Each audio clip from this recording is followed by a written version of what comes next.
tapping that screen. We'll get to 50K in no time. The other reading giveaway we'll be doing today is a free reading for the highest gifter between now and the conclusion of the daily collective read. So I wish you a lot of luck if you're participating in that giveaway as well. Prior to beginning today's daily collective, I will be giving a brief recap on what we've been seeing in the cards over the last few days. If you would like to find that full reading, you can find it over on the place where we keep the videos. You can also find it over on the place where we keep the photos.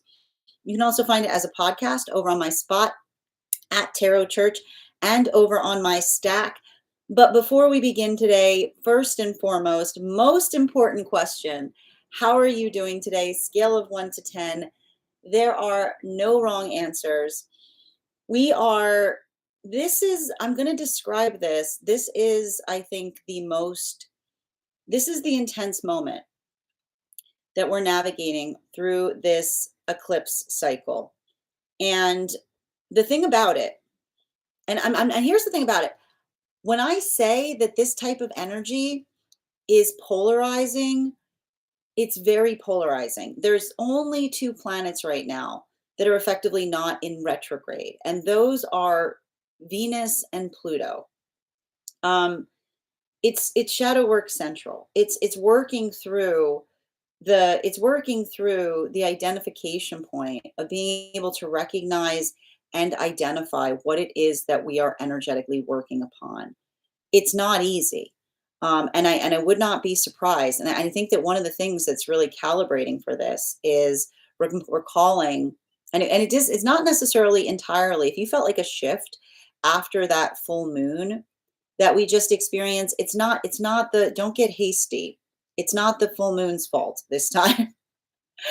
The full moon that we were navigating was a full moon in Taurus during Scorpio season.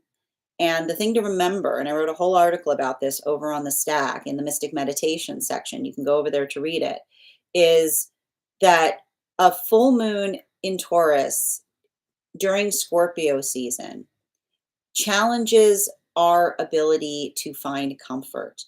It's working through the paradox of comfortability, that the only way to find a deeper sense of comfort, it's directly proportional for how eager one is to step out of one's own comfort zone. It's like navigating your cringe.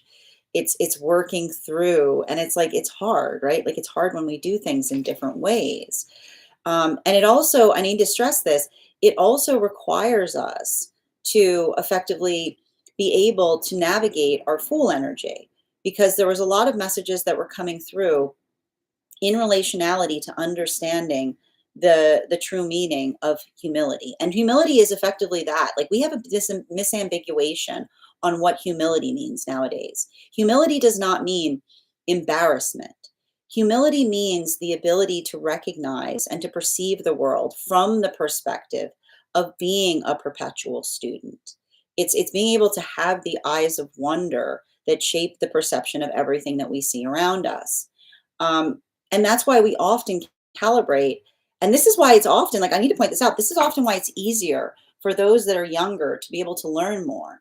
Because as we get older, we get very mortified by our own ability of not knowing things, right? And that's problematic. Do you realize how problematic that is, to be mortified by our own unknowing? Whereas instead, if we were to be able to articulate or to perceive our unknowing with a sense of reverence, right? With a sense of holding it in a way that feels like it's sublime and it feels like it's beautiful. It allows for a softness to come towards ourselves. And that softness is the shape of empathy, right? Because what we really understand is when, and it's not the space, and I'll tell you right now, it's not the space by which we doubt what we know, but we understand that there's always room to grow. So there's something very important about that energy right now.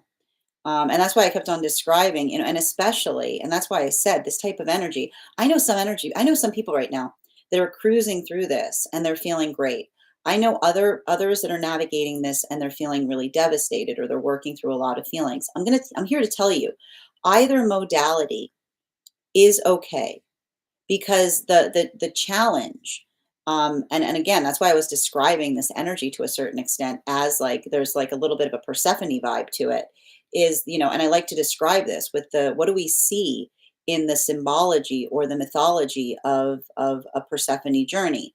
It's it's the ability to move into like our own vulnerability. It's being able to kind of confront our fear that we find, right? That we find and understand the nature by which we can do something better, right? It allows for that context of productivity. And it's also, but like, and it's also requiring us to a certain extent to heal from the illusion of perfection, right? Because when we look less at perfection as something that feels like it is absolutely perfect, and more the appreciation of energetic expansion, the ability to feel that sense of the ability to see how far one has come, but not just seeing how far one has come, seeing how far one has yet to go. There's a lot of I like to describe it as there being a lot of like it's heavy, right? There's all that platonic energy that we have, right? There's that Pluto energy, like that anchor feeling that we have. But also it anchors us in love, right? Like let love serve as the anchor. It's like why do we do things? Why do we do things that are hard? For love. Like why do we do things that feel like they're impossible? For love. Because in the face of love, anything becomes reality in the space by which we're able to articulate the meaning that something has for us. The reason I'm bringing that forward right now is because that's having a really different impact depending on where one finds oneself on the frequency cycles. Now, for masculine and feminine energy that is in separation, we're seeing that a lot of the energy that's going through those modalities or those experiences right now, they're basically effectively navigating, they're going through moon journeys. And a lot of the work that we see that's happening right now with those moon journeys is the amplification or the understanding of just like that same sense that we identified in relationality to being able to do something in a more effective fashion. What's hard for a lot of these relationships that are coming together right now is I keep on seeing they're healing from pedestalized partnerships. And what are we identifying as pedestalized partnerships? This is why we talk about the reason that idolatry is so dangerous, because when we idolize our energetic counterparts, we don't see each other for who we truly are, but rather we try to put that potential into each other. And we basically set ourselves up for a profound, perpetual disappointment. So that's often, again, working through the humanizing characteristic of understanding a healthy relationship is the space by which we're perpetually learning. Um, if these are situations or circumstances where individuals are healing from situations where they felt like they were pedestalized, the hard part is it's hard for them to reach out to one another because they're healing from that dance of eggshells. They're healing the song you will heal, the song you will hear as you are healing in those modalities or those experiences, or are the shape by which it feels like you can't do anything right. But that's why I keep on seeing these energies are coming together by trying something in a way that they haven't before. And even in the space by which they're trying to do something in a way that they haven't before, and potentially even like pulling back a little bit, like in their own uncertainty, what are they finding in one another?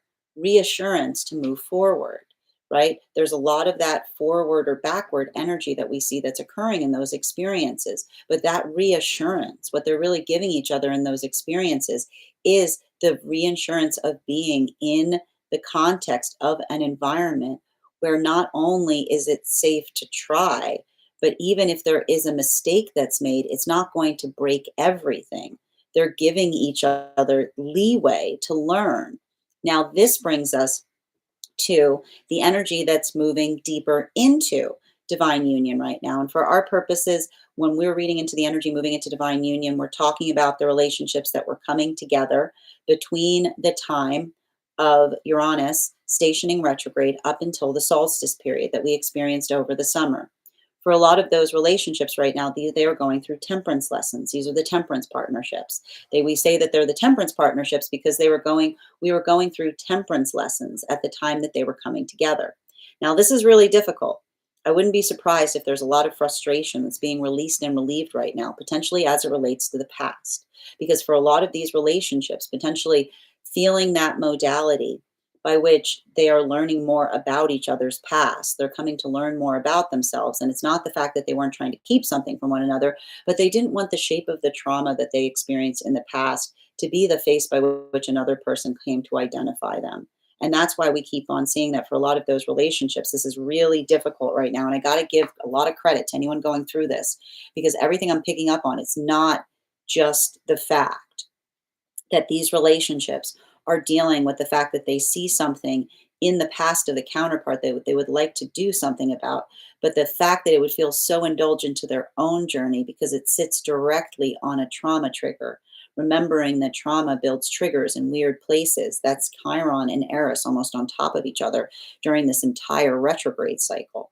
But are they moving towards that indulgent point? No, they recognize that it is indulgent.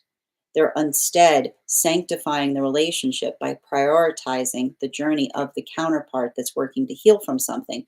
But make no mistake, because every time I read for this energy right now, I keep on hearing give me a reason, which is the energy that's doing a lot of work and building into the present, but not allowing the context by which that kindness is being mistaken from weakness. Because they're not initiating a Neptune journey by going back to the past and making it a present by being indulgent upon it. But if the past marches towards the present, they're going to effectively do something about it. They would not hesitate.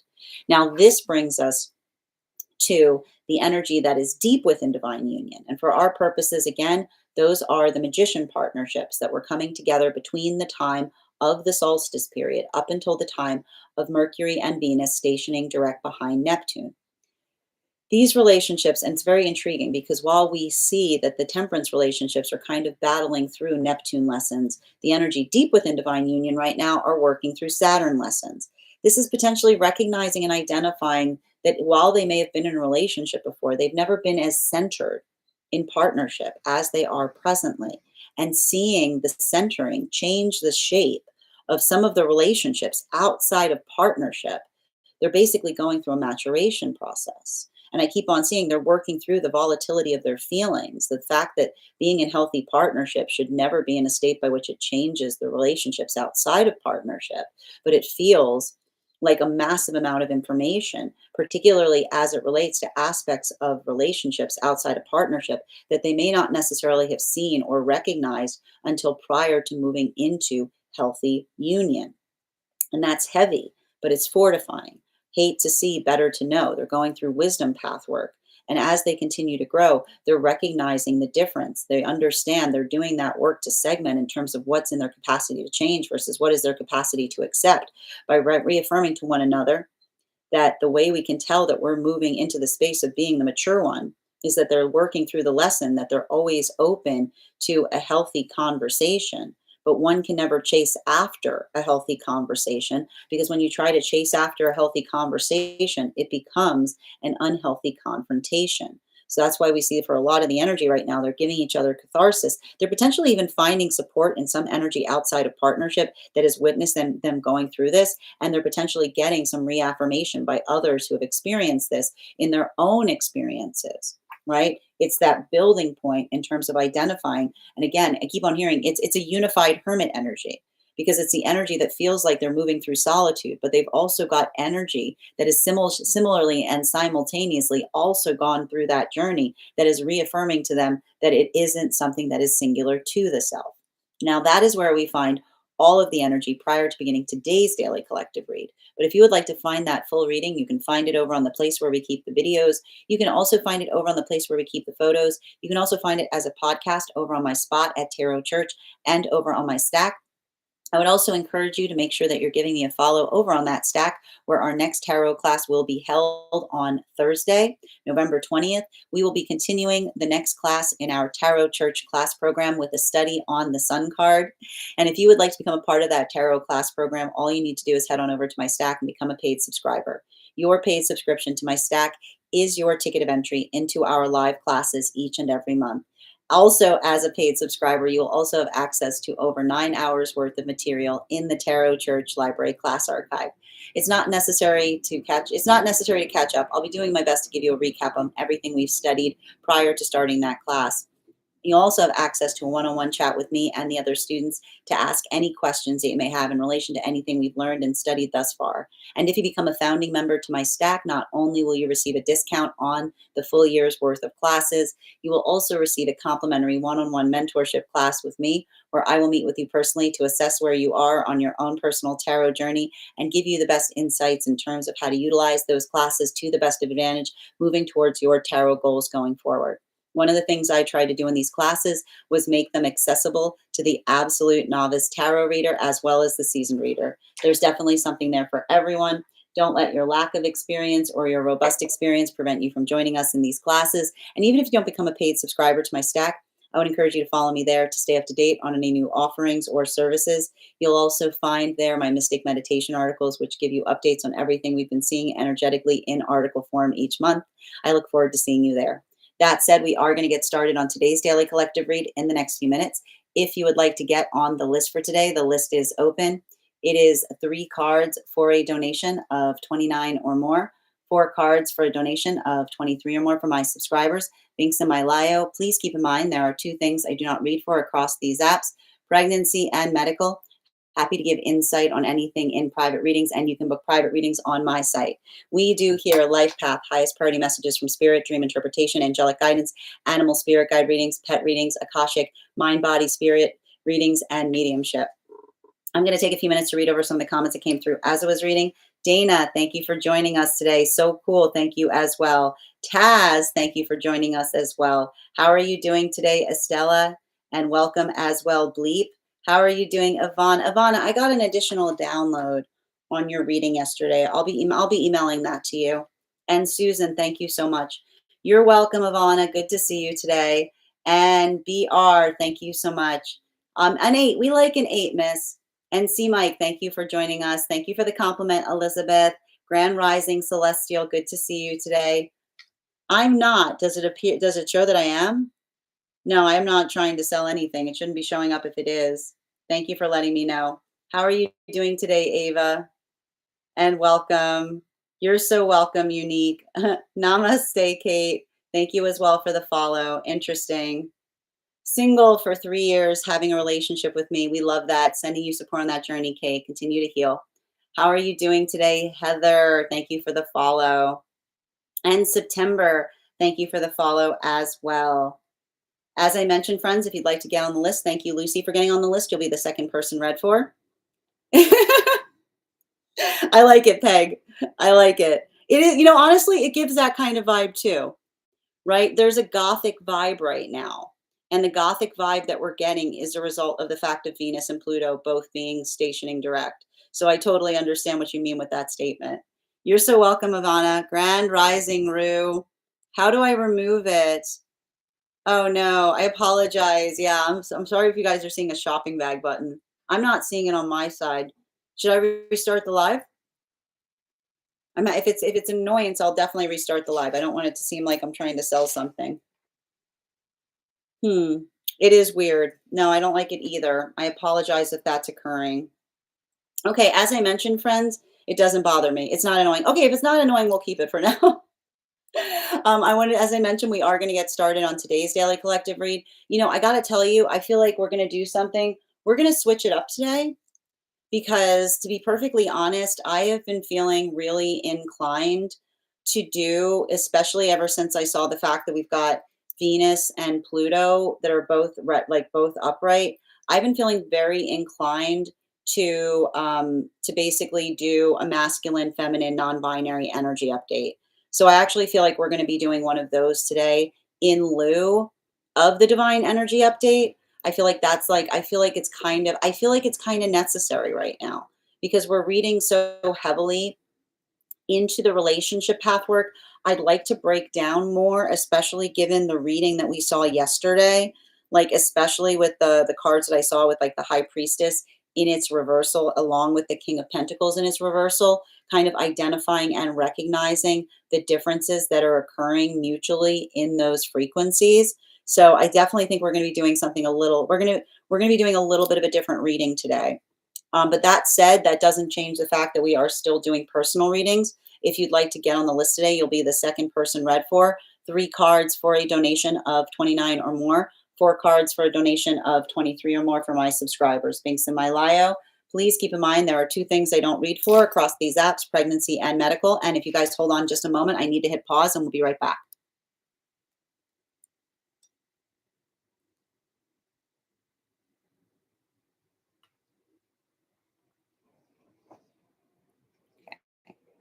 All right, thank you guys. I'm gonna have to step away for a minute and I'll be right back in a moment and we'll continue. Thank you.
Okay. And we are back. All right. Thank you. Excellent. All right, let's continue right now. So as I mentioned, we are going to get started on the list for today. If you'd like to get on the list, you'll be the second person read for. 3 cards for a donation of 29 or more. 4 cards for a donation of 23 or more for my subscribers. Links in my bio. Please keep in mind, there are 2 things I don't read for across these apps, pregnancy and medical. And happy to give private readings on anything if you want to book a private reading on my site. Just reading over some of the comments that came through as I had to step away. Thank you, Dada, for sharing the live. Always appreciate when you guys share the live. Excellent. Grand Rising, dear. How are you doing today? Oh, I'm so glad to hear that, Dada. As I mentioned, friends, we are going to get started on the daily collective read today. But before we do so, why don't we warm up those intuition muscles with an intuition check? I've got the animal spirit guide cards here. We're going to count back from 10. And when we get to 1, I will reveal the card. 10, 9, 8, 7, 6, 5, 4, 3, 2, 1. We got the ram. We'll do that again after the next reading. And as I mentioned, we are going to be doing something a little bit different today. But again, I feel compelled. I feel like it's energetically necessary right now, particularly and especially given the fact that we see that there's so much of this density that's potentially happening right now, specifically in this retrograde season. I feel like it's going to be helpful. So if you guys can do me a favor and share this live, I would appreciate it. Make sure anybody who'd like to catch this reading live is here to receive it. And if you want to get on the list today, it's a great time to get on the list. You'll be the second person read for. I will stress I am keeping the list today somewhat short. So if you would like to get on the list, please make sure you're doing so sooner rather than later if you would like to secure your spot. Also, if you are on the hold list and would like to get off the hold list and added to the list today, all you need to do is send your donation and you can just let me know and I'll be happy to add you back to the list as well. Bearing with me one moment. And here's the thing, friends, I'm somewhat uncomfortable with the fact that there's something that is being sold right now and I can't see it. So I'm actually going to take the step of ending the live and restarting it. It's just for my own comfortability. I hope you understand. Thank you for notifying me about that, Nikki. So before we begin right now, I'm going to be getting off the live and I'll be getting back on. So I'll see you in just a moment and we'll begin. Thank you guys. I really appreciate it. And thank you for letting me know, Nikki.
Okay, we are back. I hope that resolves the issue. Please let me know if you still see what you saw before. Yeah, I don't know how that happened. And thank you so much for getting on the list right now. The list right now is open. If you get on the list right now, you will be the third person read for. Thank you for confirming it's gone. I appreciate that, Nikki. All right. And as I mentioned, friends, we are going to be doing we're doing something a little bit different today. We'll be doing a breakdown of masculine, feminine, and non-binary energy. We're going to do head, heart, space, and spirit. And if you want to get on the list right now, it's a great time to get on the list. You'll be the third person read for. 3 cards for a donation of 29 or more. 4 cards for a donation of 23 or more for my subscribers. Links in my bio. Please keep in mind there are 2 things I do not read for across these apps: pregnancy and medical. Happy to give insight on anything in private readings. And you can book private readings on my site. As I mentioned, friends, anyone who's joining us for the first time, we do here highest priority messages from spirit, life path, dream interpretations, angelic guidance, animal spirit guide readings, pet readings, akashic, mind, body, spirit, and mediumship. And if you are on the hold list and would like to be removed and added to the list today, all you need to do is let me know in the comments. I'll be happy to add you to the list. We are keeping the list somewhat short today. So make sure that if you want to get on the list, you do so sooner rather than later to be able to secure your spot on the list. As I mentioned, friends, if you guys could do me a favor and share this live, I would appreciate it. Let's make sure. And again, I'm glad that I'm glad that we're not peddling wares that I can't see anymore. And that said, no better time than the present. Why don't we get started? Let's also, I want to do another intuition check, given the fact that we had to step away. I feel like it'll be helpful. I've got the animal spirit guide cards here. We're going to count back from 10. And when we get to 1, I will reveal the card. 10, 9, 8, 7, 6, 5, 4, 3, 2, 1. We got the otter. Thank you again. We'll do that again after we finish our daily collective. How are you doing today, official? Next, no better time than the present. I've got 3 different decks that we're going to be using in order to read today. Let me just get them all out here. All right, perfect. All right, I like this. Feminine. Yep, okay, we've got them here. Perfect. Okay, that said, no better time than the present. Why don't we get started? And as I mentioned, friends, we've got 2 different giveaways that we are doing today. Our first reading giveaway will be a free reading for the highest gifter. So make sure you are tapping that screen. We will get to 50K. We will get you and wish you a lot of luck if you are participating in winning that gifted reading. And I wish you a lot of luck. It's one of those days, guys. I wish you a lot of luck if you are going to try to win the free reading for the highest gifter. And then the other giveaway we're doing today is going to be a free reading when we get to 50K likes. So make sure you're tapping that screen and we will get to 50K in no time. There we go. That's better. Perfect. Free reading. One moment. There we go. Highest gifter. Perfect. There we go. Excellent. All right. All right. That said, no better time than the present. Why don't we get started?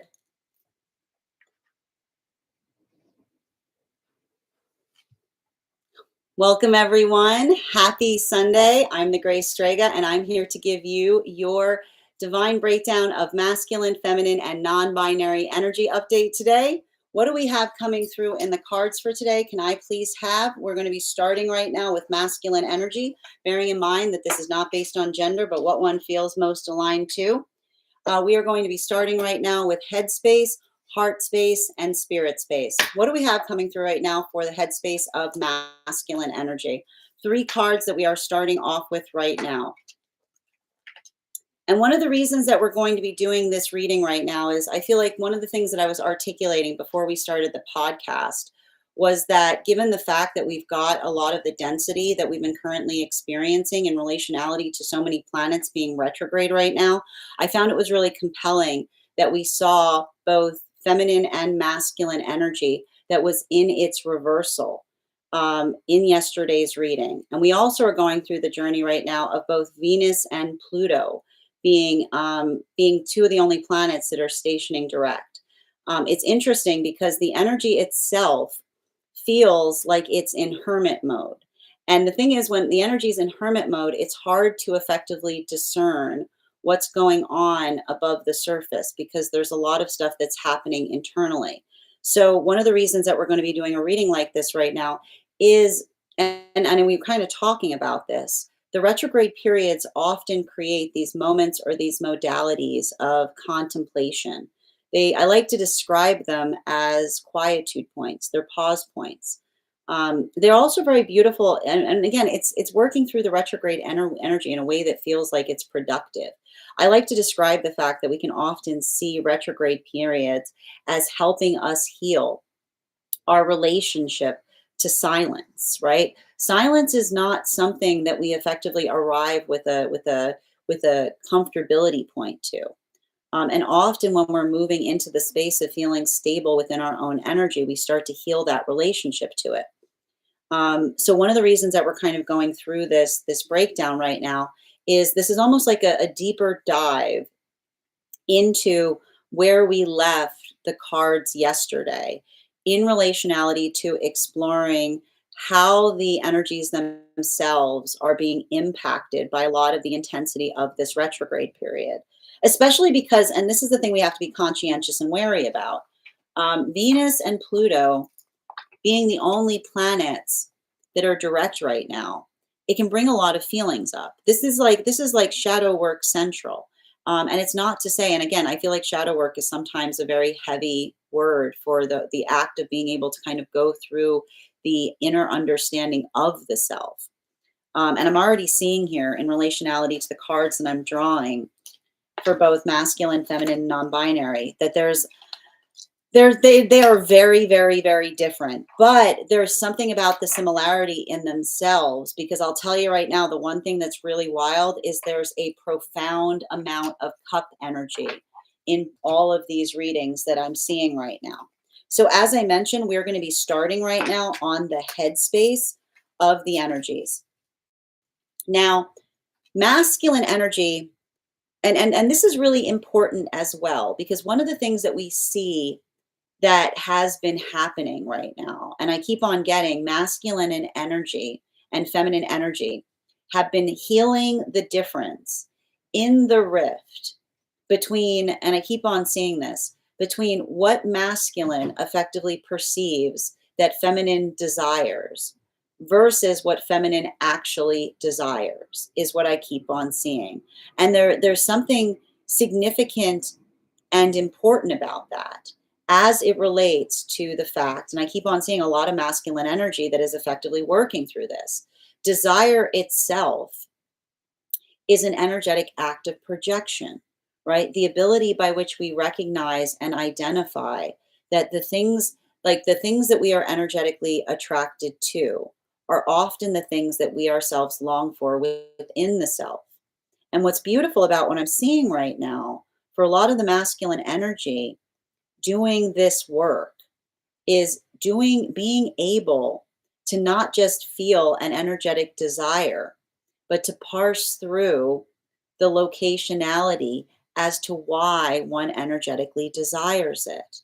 Because I keep on seeing I keep on getting that is the difference between building towards, I keep on hearing that is the difference between building towards a dream and finding a dream with another. The first card we see in the masculine energy right now is the Queen of Swords. So what's beautiful about that energy that we're seeing right now is this is, and I like to see a Queen of Swords in the headspace of the masculine, because what that's effectively articulating or identifying is that masculine is recognizing and understanding and feeling the energetic power of strong feminine energy, bearing in mind this is not based on gender, but what one feels most aligned to. Now, what do we see is in all it is following up on those two cards? I want to show you all three cards that we see right now in the masculine headspace. We've got the Queen of Swords in its upright. We've got the Ace of Cups in its reversal, and we have the Knight of Cups in its upright. And it's really interesting because this was actually coming through in one of my client reads yesterday, which has to do with the force of what it means to truly be energetically chivalrous. What does chivalry effectively identify? Chivalry is the ability, and this is, and I keep on getting, and I feel like there's something really intriguing that's happening right now in masculine headspace, in the ability to identify the synchrony, the synchronism between chivalry and stoicism, right? Where does chivalry and stoicism overlap? Chivalry and stoicism overlap in the ability of understanding. And I keep on hearing chivalry steps back, is what I keep on hearing. Chivalry effectively steps back because it is the space by which we understand and identify. And I keep on seeing this, like the difference between, I keep on hearing the difference between heraldry and chivalry is when one is trying to herald something, it's a lot of this make way energy, right? And I keep on hearing when we herald something, we effectively come into the space by which we make something about the self. But when we are working into the space of being chivalrous, it's the ability to step back because it's speaking towards the observation and understanding of the ability to learn or the ability to recognize and identify, right? It's working towards the perception of allowing the context of being a perpetual student to the universe. So what we effectively see that's happening here, and I think that this is really beautiful because we almost see that as masculine is working to heal their own relationship to their emotions, learning that it's not negative to have them, right? That when the energy is in the space by which one allows oneself to feel the full breadth of the emotions, then that point of strength, that valuation, right? This is, I keep on hearing, this is the sound, this is the strength of true detachment, understanding that true detachment is not disassociation.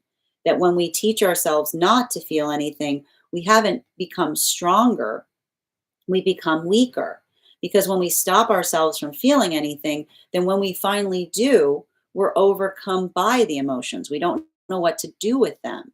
So I think it's really interesting because I almost see that for a lot of the masculine energy working through this right now, there's a level or degree of gentle parenting that's happening as they're teaching themselves something that they wish another person had kind of given them more assistance with. There's a lot of that, like there's a lot of this self-nurturing that's happening in that space. But I see even now that this may be even shaping the face of the communication that they're having towards feminine. Now, looking towards the feminine headspace is a lot of cups here, is what I'm seeing. There are a lot of cups in the feminine headspace right now. The three cards that I see that are happening right now for the feminine headspace are the Knight of Cups, and this is fascinating. Like this is what we like to see, right? We've got parity that's happening right now between masculine and feminine headspace. And what do we see in that modality? We've got a unification point with a Knight of Cups. So that's very, very intriguing. However, this is even more fascinating where we see a Queen of Swords, where we see a Queen of Swords in the headspace of the masculine. In the headspace of the feminine, we are identifying a Queen of Cups. Now, this is really intriguing because, and I need to show you this, the third card that we're seeing right now in the headspace of the feminine is effectively the Five of Cups in its upright. Now, why is that important? Because this is actually a lot of the feminine energy that is doing the work to find the strength in their own emotions. But what's hard for a lot of the feminine energy that is working in the space of finding strength in their emotions is it feels like a bittersweet journey, right? This is a lot of the feminine energy that is getting better, right? Is getting better at the fact that energy may effectively be bitter at them for no reason, is what I keep on seeing.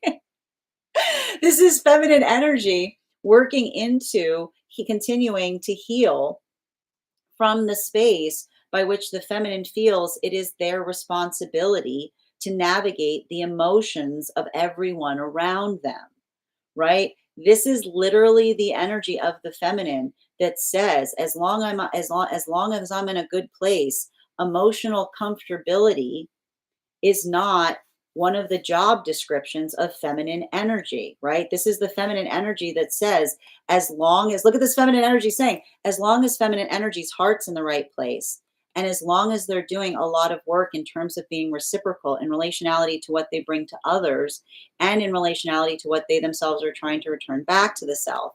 This is the feminine energy almost pulling their energy back in relationality to being, I keep on seeing, to being hyper, like I keep on hearing, hyper empathic, right? The ability of allowing, because I keep on seeing what happens. This is feminine almost taking responsibility for hyper empathy, because also this is feminine energy understanding that when we stop the desire to be hyper empathic, we allow masculine the emotional room to carry and to bear the weight of their own emotions, right?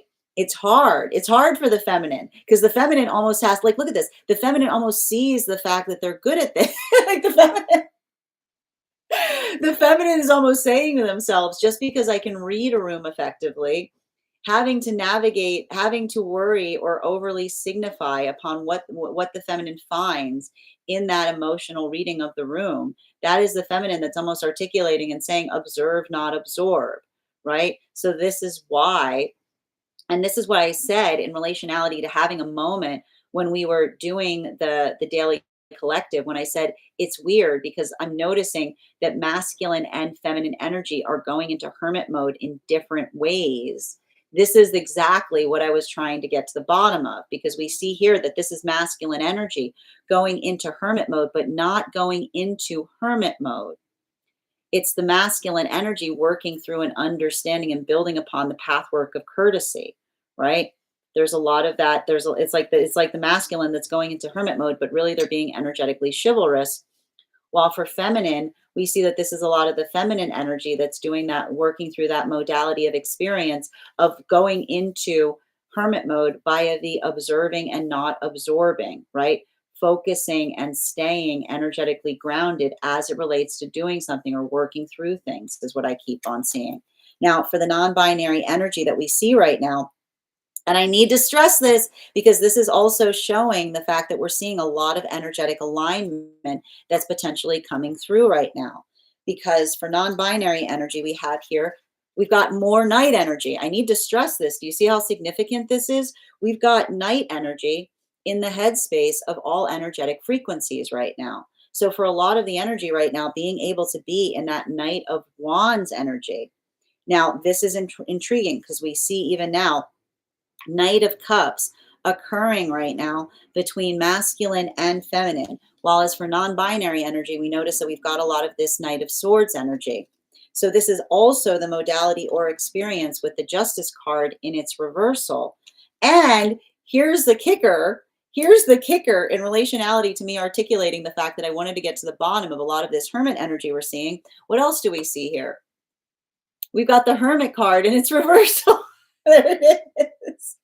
And what's interesting about this, and I need to stress this, what's happening right now for energy that's more in a non-binary space is it's having more to do with pathwork of identity.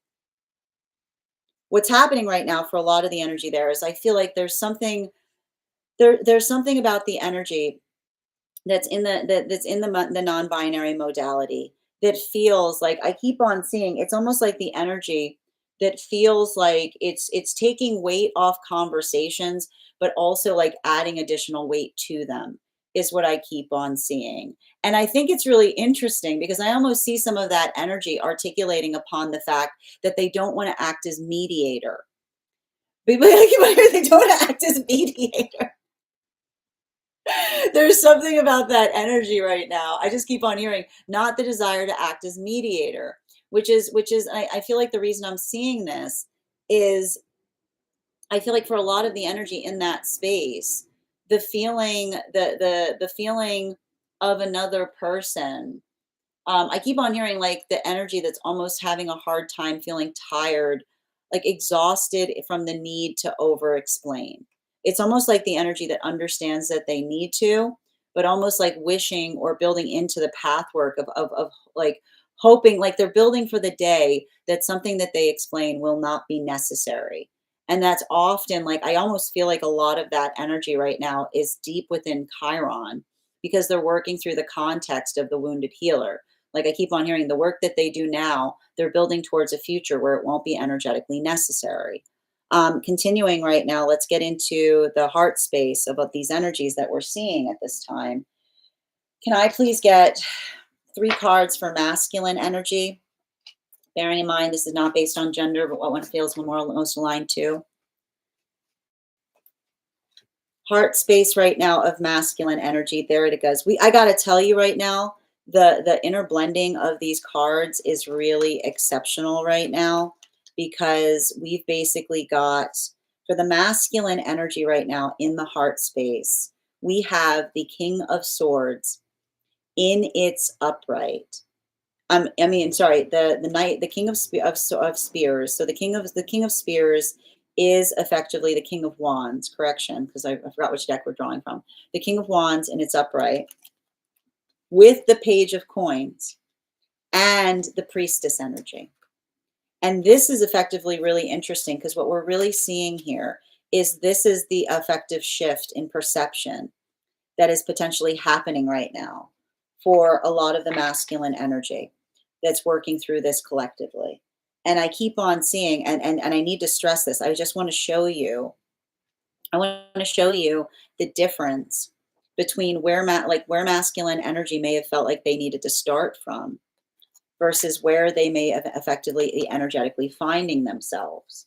Okay, these are very powerful cards we're seeing here because we see that this is effectively articulating upon the misperception of masculine moving towards feminine initially, which is we keep on seeing with the, and I need to point this out, um, a king of wands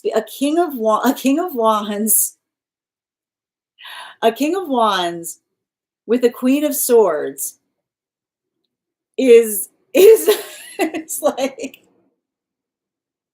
a king of wands with a queen of swords is like I like to describe this as like a shoving match is what I keep on getting, which is the space like, and I need to see this to a certain extent.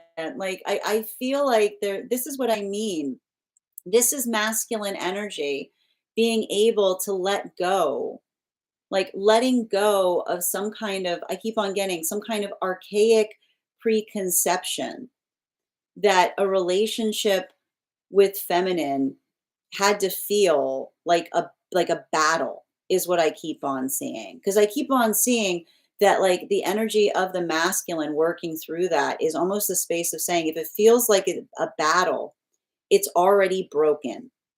Is what I keep on hearing. If it feels like a battle, it's already broken, right? And it doesn't mean, and this is what I keep on seeing that's happening now, because I just keep on hearing if it feels like a battle, it's already broken. Because often a battle indicates different manifestation goals. Like, why would you enter into a relationship that feels like you're battling as it relates to the direction that a relationship's going to go? That's not healthy, is what I keep on like. That is like waste. I keep on hearing it's wasted energy. It's wasted. It's exhausting. Like, and I keep on seeing that feeling. And this is the energy of the masculine almost reintroducing themselves to feminine because I keep on hearing the masculine, and this was coming through in the readings the other day again. The best foot forward, our best foot forward is always the next step, right? The best foot forward is always the next step. And that's what we keep on seeing in relationality to masculine, healing their relationship to chivalry. Because why is the best foot forward always the next step?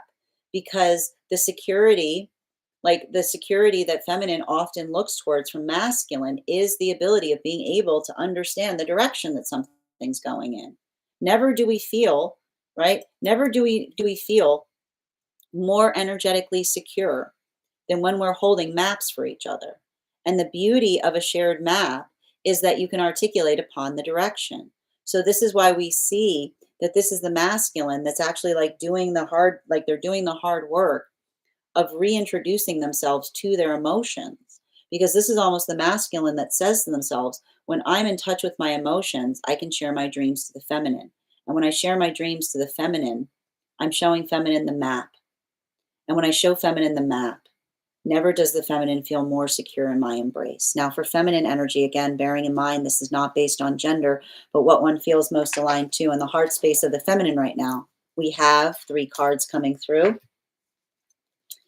We've got the Page of Wands in its upright. Man, these cards right now, the similarity, the 10 of Wands in its upright, and the 9 of Wands. There are some like clear lines right now. I got to stress this for feminine energy right now. Okay. I got to tell you, very, very clear. Very, very clear. Feminine's got cups. Yeah, feminine's organizing things. Feminine's like cups go in the headspace. And it's interesting because the placement of things may feel incongruous, but I see to the feminine, it makes a lot of sense, right? Feminine, you wouldn't expect the cups to be in the headspace. Feminine's like cups got to go through the headspace. Cups got to go through the headspace because if you don't put the cups through the headspace, the cups the cups spill over on everything. Cups mess everything up. It's working through the feminine understanding that not all emotions are alike. The way we work through the emotions before we give someone our emotions, right? Because when a feminine gives someone emotions without thinking about them first, it's like hold my drink, right? Hold my drink. Everybody's holding your cups. Everybody doesn't know what to do with your cups because you're giving cups everywhere. It becomes a big mess, right?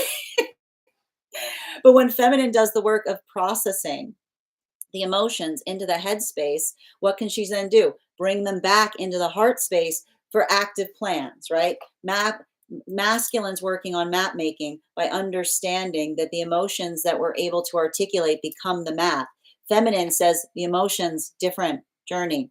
Emotions are not maps until we fortify them and they become they become compass points. They become the ability to direct. They become a navigation system. But the only way, right? The only way, that's what emotions are for. Emotions are supposed to be for a navigation system. But if you don't run them through your headspace before you have them, they don't navigate anything beyond the difference between I keep on hearing a feeling and emotions are different things. A feeling and an emotion are different things. So this is the feminine learning the difference between a feeling, an inclination versus an emotion, because an emotion is steadfast. You can run it up and down between the head and the heart space and it stays the same. And as you run it back and forth between the head and the heart space, it becomes a plan. It becomes something that you can give another, not just telling someone how you feel, but being like, this is the direction that the emotions are guiding us towards, right? So this is masculine working on emotions becoming maps, feminine working on navigation through articulation, through the siphoning and refining of the emotions between, and that's why the high priestess and that's why the high priestess and the empress were out yesterday together, but they were both it's like moving back and forth is the act of refinement. Now, for the non-binary space right now, can I please get the heart space? One moment, please. Ooh. Okay, so what do we have here? We've got the Queen of Cups. Again, a lot of similarity in these cards that we're seeing right now. I'm not surprised to see it because I told you everybody's in hermit energy right now, but in different ways. Masculine is in hermit energy because they're being chivalrous. I keep on hearing the best step for the best, my best foot forward is a step in the right direction, is the next step. Feminine is working through, moving through the modality of the emotions to be able to work through active planning. Non-binary energy right now, we've got the Queen of Cups in its reversal, the Nine of Pentacles, and the Two of Pentacles in its reversal. Now, this is interesting because I feel like, I feel like there's a lot of energy right now is working through the space. I keep on seeing they're working through the space of not feeling the need to have to over explain themselves, is what I keep on seeing. And that's why I keep on hearing like there's something kind of energetically like difficult for some of that energy right now. Because I keep on seeing somebody effectively saying, um, like what sets one apart sets one apart. And I keep on seeing it's almost like the energy that recognizes that it comes with the territory to a certain extent. But I also see the fact that this is energy that is in very deep harmony with their solitude, right? I keep on hearing these are energies that work through the path work of saying, like they are the security that they feel within themselves. There's a lot of that modality by which I see that. I feel like it's interesting because I see a lot of that energy, how like trying to articulate to another. And I'm not surprised to see this, trying to articulate to another that they can see both sides of situations perfectly. And I feel like there's something about that almost feels like a gift, but it's also very energetically difficult because I almost feel like there's some of that energy that I feel like the energy is like articulating to others that they don't want to be in the position, like they want to have a space by which they themselves can work through. I keep on hearing like it's interesting because I see that there's a lot of that energy working through dimensionality problems. As strange as that sounds, I know if you get it, you get it. Like there's something about that energy that is almost looking at love right now from a dimensional sense. Is what I keep on getting. Or they're talking or articulating upon the very again, I've literally got confirmation for those in like from those in like from those in the like it's confirmation it's like the desire to move into a dimensionality, like getting exhausted on polarity and instead wanting to talk about dimensionality, which is the ability by which I keep on seeing all of the nuances or being able to move into all of the different ways that one can articulate upon something. I feel like there's a lot of like I feel like the hard part about that is sometimes I keep on seeing this energy starts talking about something in relationality to dimensionality, and then another person goes, "Huh?" And they go, "Oh no!" Like it's like, do you see the dimension that I am trying to talk to you about? What? Oh, nuts. It's like that. But it's like, it's again, like, but I almost feel like there's a beauty about that because I almost feel like there's an internal conversation that's happening on it. Like there's a solitude on it, but it's like, it's like a healthy solitude because I feel like in some way, shape, or form, there's something about identifying or recognizing progress in some way, shape, or form. And I feel like, again, a lot of that and I think the hard part about I need to stress this right now. For some of the I just keep on hearing a lot of non-binary energy having to articulate. I just keep on hearing, I am not the mediator. Is what I keep on seeing. Like I see the energy going. I told you that's why they're in hermit mode. They're like, I am not the mediator in whatever is happening here. Continuing to get clarification between back into masculine. So working into the unconscious right now. Can I please get 3 cards? Oh, what's happening here? Oh Lord. Okay. Oh Lord. Yeah, oh my good. Oh my Lord. Oh Lord. Mm, mm, mm, mm. The thing, I hate this. No, and that masculine hates it too. So here, I gotta stress right now. I cannot talk to you. Like, I keep on hearing there's something right now happening to masculine energy, the desire to want to cause the desire, like, I keep on hearing this space, like, why are you self-effacing us? Like the modality of recognizing that when we try to control our manifestations and we don't share them, there is nothing more toxic. There is nothing more gross. I keep on hearing literally the problem with masculine energy right now. And I keep on seeing, I need to stress this. There is nothing right now in the masculine field that has to do with the feminine being a problem in any way, shape, or form. It's the only time I've literally never this is masculine energy going through like a face melting experience where the masculine energy is building a sense of energetic rejection towards like I keep on seeing the difference. I just keep on hearing something resonating through the halls of the masculine energy that keeps on saying a healthy manifestation goal is one that is mutually shared. A healthy manifestation goal is one that is mutually shared. If you're holding a map to something and you feel like you can't show someone that map because they would be like, what the heck is that? That is the sign that you are overboard.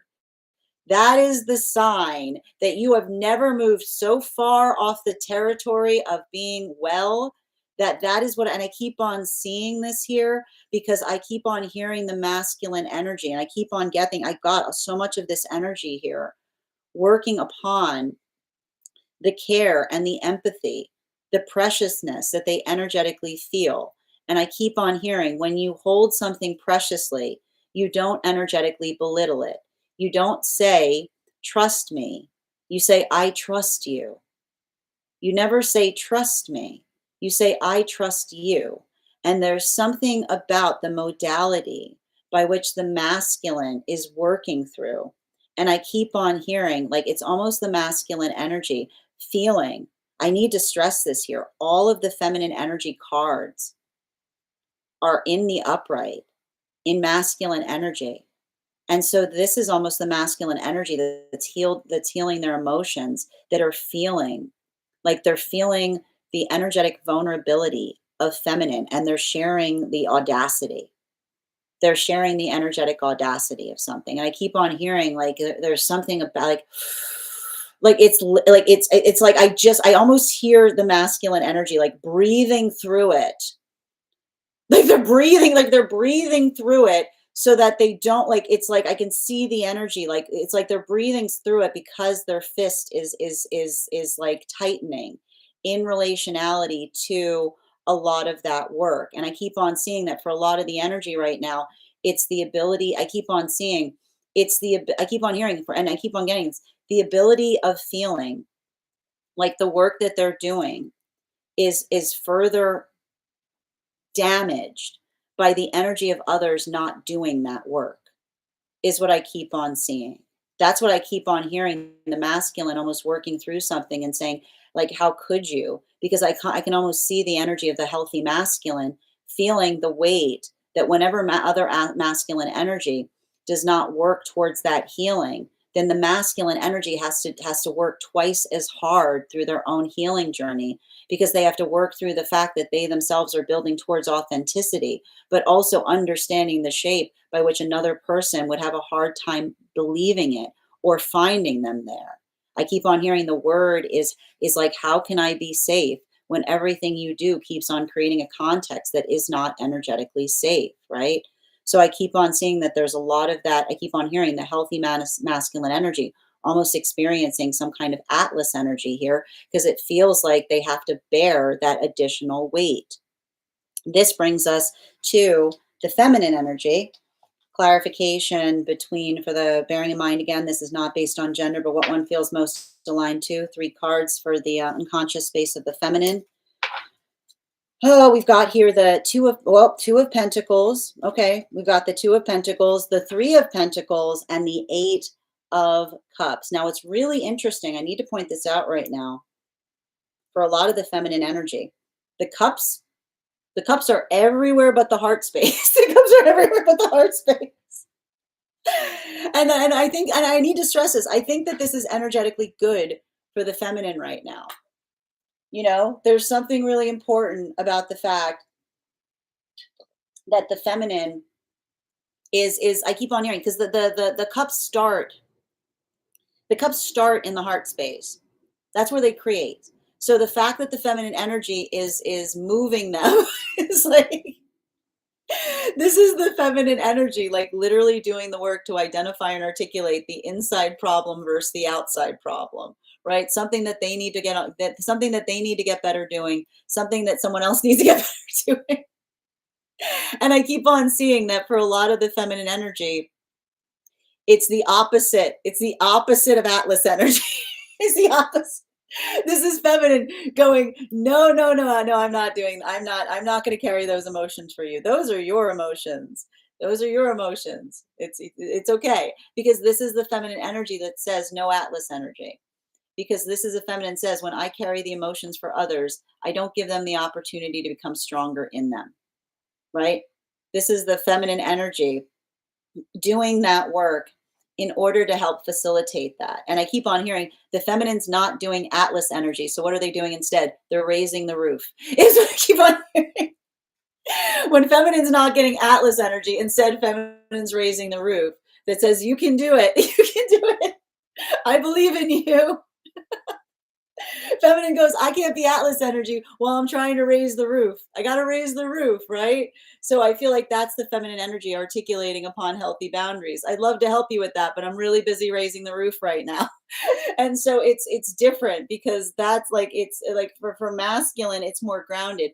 For feminine, it's more of a, it's more of like a, I want to get, it's more of like a high five energy. But I keep on hearing the reason it's like a high five energy is because this is the feminine that's giving someone, I keep on hearing the feminine saying, if I see somebody doing that work, the best thing I can do is not criticize them and the fact that they're not doing it well. Is to say, keep going. No, I see it. You're doing great. You're going to get better at it. It's what I keep on hearing. I just keep on getting the feminine going, like there's a little bit of this, like there's a little bit of the feminine, like, and this is feminine acting as champion, right? Feminine's going, I can't be Atlas and act like champion because my hands are too full. How am I going to encourage that? So I feel like there's a lot of that feminine, and I keep on seeing, to a certain extent, this is feminine energy, like working through some internal frustrations, right? This is feminine energy, I keep on hearing, like working through some things here. And I keep on seeing, and like that's the thing about it too, you know like I see, I feel like there's a lot of that weight of feminine kind of doing that. But I also like the thing about it too is, like, especially with feminine, um, I feel like there's something to be said about internal processing, or there's something to be said about working through something. But and I feel like there's a lot of that. I keep on getting, there's a lot of that amplification in relationality to, I keep on seeing the energy, and I keep on seeing this. Like, I keep on seeing feminine being like, I don't have the feminine can't be, feminine often articulates and says, I need to be logical, because if I'm energetically emotional, you'll say I'm hysterical, right? Like, that's what I almost see with feminine kind of working through something. Feminine almost feels like the weight of saying, I always work, like the feminine almost, like I keep on seeing, this is almost like the feminine energy saying, I work on being logical with my emotions, because if I'm emotional, you'll say I'm hysterical, which is the feminine that almost articulates and says, recognize that I keep on hearing, hysteria, the word hysteria is toxic, because it's a space by which you're saying you have no reason to be so upset about something, is what I keep on seeing. And so I keep on seeing that for a lot of the energy, this is the modality of the feminine moving more into the context of an energetic rallying cry, instead of allowing the context by which I keep on seeing, like, this is feminine energy, like, really moving into, especially with the 2 of Pentacles, the 3 of Pentacles, and the 8 of Cups. Like, like, I keep on hearing hermit for a reason is what I keep on seeing, like, hermit for a reason. It's like the energy going, like, I keep on hearing feminine going, my emotions are a privilege, not a right, is what I keep on getting. My emotions are a privilege. Continuing to get clarification for the non-binary energy right now. Oh, what's going on here? 3 cards, 3 cards.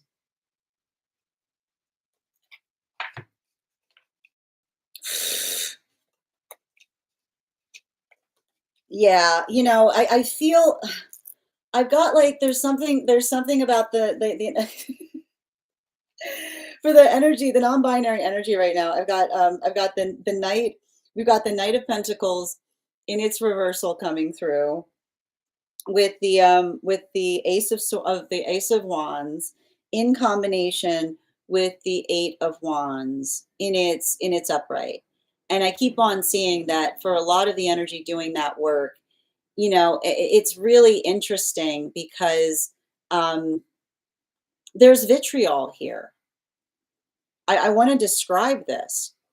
And I keep on hearing that the reason, like, I keep on seeing, like, it's interesting because I almost feel like there's a lot of this energy taking a very philosophical approach to things because it's the space by which another person says, I can see the energy being like, this is like, I can see the energy almost going, this is a result of someone not doing their shadow work effectively, right? Like, I keep on seeing that for a lot of the energy that is working through a relationship right now. Like, one of the things I keep on seeing, and I feel like the one thing that's happening right now, and this is what's so difficult with all of the energy that's on the table, is working through. And I keep on seeing, like, this is what I keep on seeing in relationality to the conversation that's happening with healed energy right now, which is the believability and understanding of what actually feels like it is healed, right? When we are building into a healthy context, is one that we build into authenticity. Our intentions are clear. Like, that's why we always talk about being clear, because when we're clear, when our intentions are clear, it's the ability or the adaptability by which we articulate and communicate upon things. And it feels like it's shared. And what I keep on seeing, and this is what I mean about all of the energy right now, like working through this retrograde cycle and being in hermit mode in different modalities, because I see that for the masculine energy right now, this is the energy that's saying, I'm working towards hermit mode because I'm learning to be more chivalrous. I'm working to listen more, and I keep on seeing the best way to lead is I keep on hearing the best way to lead is to listen. The best foot forward is the next best step is the next the best the my our best foot forward is the next step, which is the ability to articulate upon how one proceeds beyond something. While as for the feminine, I see a lot of the feminine that is working through, I keep on seeing, like, working through feelings that feel explosive, but instead allowing them to become energetically productive, right? Channeling them into a space by which it feels like, I keep on hearing channeling them into a space by which it feels like it's energetically productive. While for a lot of this energy that I see right now for the non-binary energy, I feel like for a lot of the energy right now, it's working, like, I keep on seeing, it almost feels like energy working through, um, like, the frustration in being able to recognize and identify I keep on hearing the beauty of being able to see both sides of a situation allows for the ability to have a dimensional conversation, which is the ability, I keep on hearing, like, for a lot of the non-binary energy, it's like craving a dimensional conversation because it's the ability by which one is able to articulate upon the nuances of something. Instead, I keep on hearing love as dimensional instead of oppositional, which is like the opposite I keep on hearing, which is like it's working through, like, the energetic harmony of things, like how one can build upon something. Instead, And I keep on hearing some energy. I can always feel like this energy, and it's the same message that I started hearing when, it's the same message that I started hearing coming through on the masculine that's actually resonating from this energy. When love feels like a battlefield, you're already doing it wrong, right? When love feels like a battlefield, you're already doing it wrong. And what's hard about that is often I feel like there's a little bit of this energy. This is why the energy holds themselves in reserve, because I can almost see the fact that if they see someone coming towards them experiencing a personal battle, they step backwards. They go, that's your battle. Don't project your battle onto me, is what I keep on seeing. I keep on hearing them say to someone, don't take your confusion out on me. Come here and embrace yourself, or not at all, is what I keep on seeing. Bottom of the deck on all three of these readings right now. For masculine energy, yeah, we've got the Tower. And this is the thing about, I keep on, do you know how frustrating it's so frustrating and I feel like that's what I keep on seeing that's happening with a lot of the masculine energy. And it's funny because the hands, I'm reading for masculine and their hands go like this, which is the space by which they wish, I keep on hearing, they wish they could get through to other masculine energy, right? I keep on hearing when you try to control things, you destroy everything, is what I keep on hearing someone say. I literally see masculine energy almost and it's funny because nothing about this that I'm reading for masculine right now is in the context. It's like this is like masculine almost on the side of feminine energy. And I just keep on hearing masculine say, when you try to control things, you destroy everything, which is the space by which another person says our job is not to control, it's to build, it's to share together. So I feel like that is the space by which it's so difficult because I can see the masculine energy almost in that modality by which their own frustration at situations feels like it's like the energy that almost I keep wondering, it's almost like the desire to disassociate from aspects of their own self, is what I keep on hearing. It's like they're rending. It's like there's a rending that's happening right now, and the rending is in frustration in relationality to how much harder their own journey is as a result of those experiences. Now, for feminine energy, whoop, bottom of the deck, this card wanted to come out real bad, so I'm going to pull it out. Yep. Yeah, Queen of Wands and its transverse, but that's not the bottom of the deck. The Emperor, right? I feel like that's what's so hard with feminine energy, which is like the ability or the desire to want to trust upon masculine's intentions, but also recognizing modalities or experience. See, look, what is masculine saying? Your control ruins everything. What's at the bottom of the deck of the feminine? Controlling masculine energy, right? Working towards, right? Working towards the space of doing the work, like feminine working towards the space of discerning between masculine energy that's in the vibration of truly working to heal versus masculine energy that is I keep on hearing, are you trying to heal or are you trying to control, right? So I feel like there's a lot of that force or a lot of that weight that's occurring there, and I feel like for a lot of the feminine energy, it's like building upon or basing upon having to always, I keep on hearing, having to constantly or perpetually utilize that sense of discernment. But I also see that this is also an energy of feminine, allowing, and again, this is a continuation of those moon relationships, building the hope of something being different, but also not allowing that hope to override their perception of what's occurring. Well, for non-binary energy right now, we've got the Six of Swords in its upright. So for a lot of the energy of I feel like this for non-binary energy right now, there's a little bit of this I feel like there's a little bit of this energy that is really good. I keep on seeing, like, I keep on hearing, and it's funny too, because remember I said the battle point that I articulate for masculine. I feel like they're integrating a lot of the work that I see with feminine, which is observing, not absorbing, right?